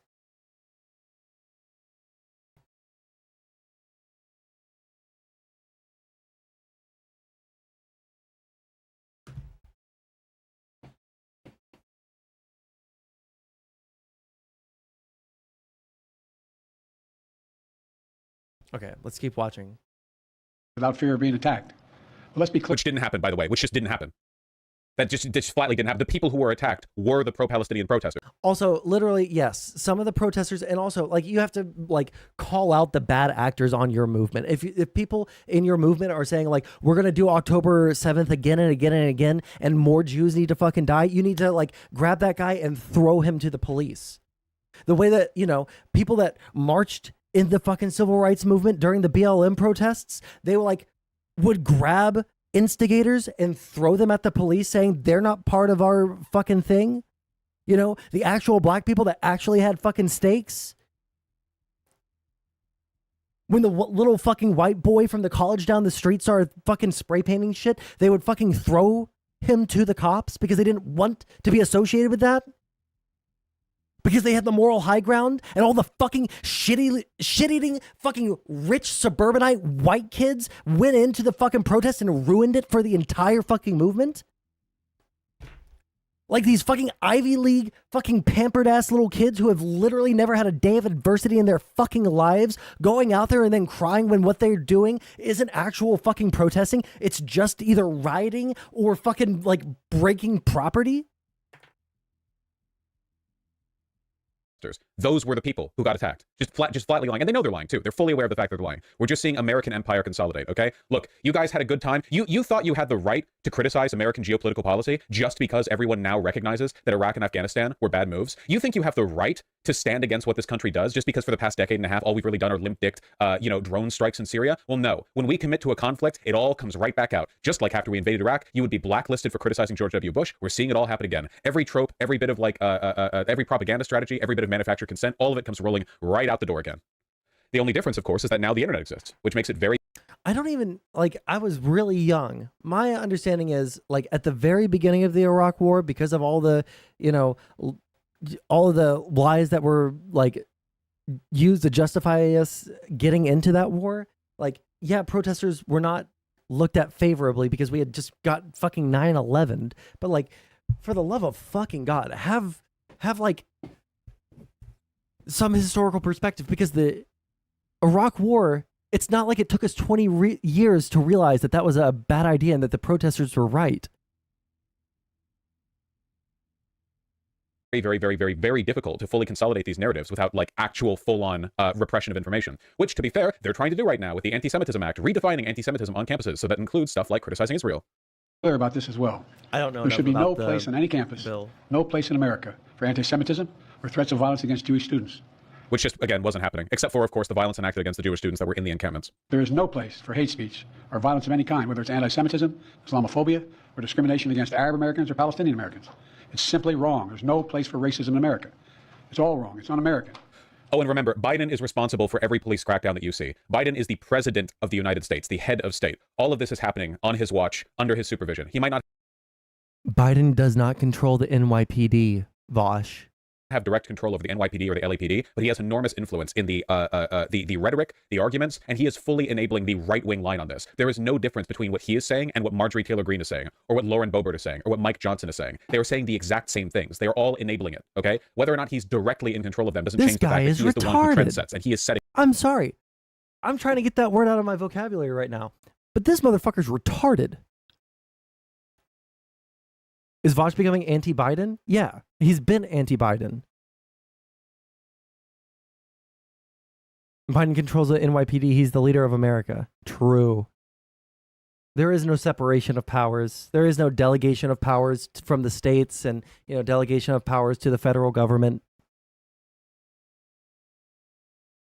No, I said the exact same thing, Goldfish. It's really disappointing. Like he's trying to like maintain his audience of like degenerate loser fucking sit at home and like cry about literally everything, never do anything to improve their lot in life people. He's just trying to hold on to that audience because that's the only audience that he has left.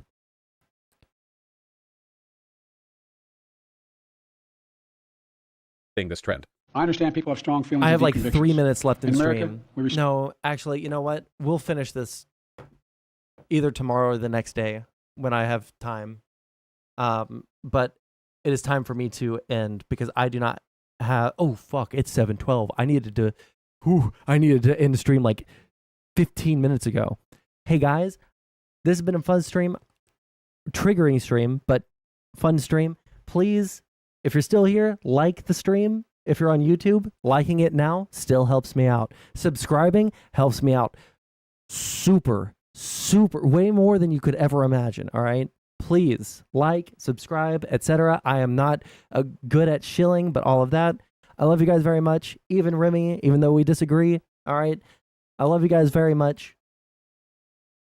We need to teach people how to read articles, man. We need to teach people how to protest. All right. Maybe that's what I'll do with my life. I'll just like study protesting and how to like do it effectively, and then like pray to God that young people aren't so brainwashed into thinking that like breaking other people's shit is a legitimate protest. Anyways, I love you guys. I'll catch you guys later. All right.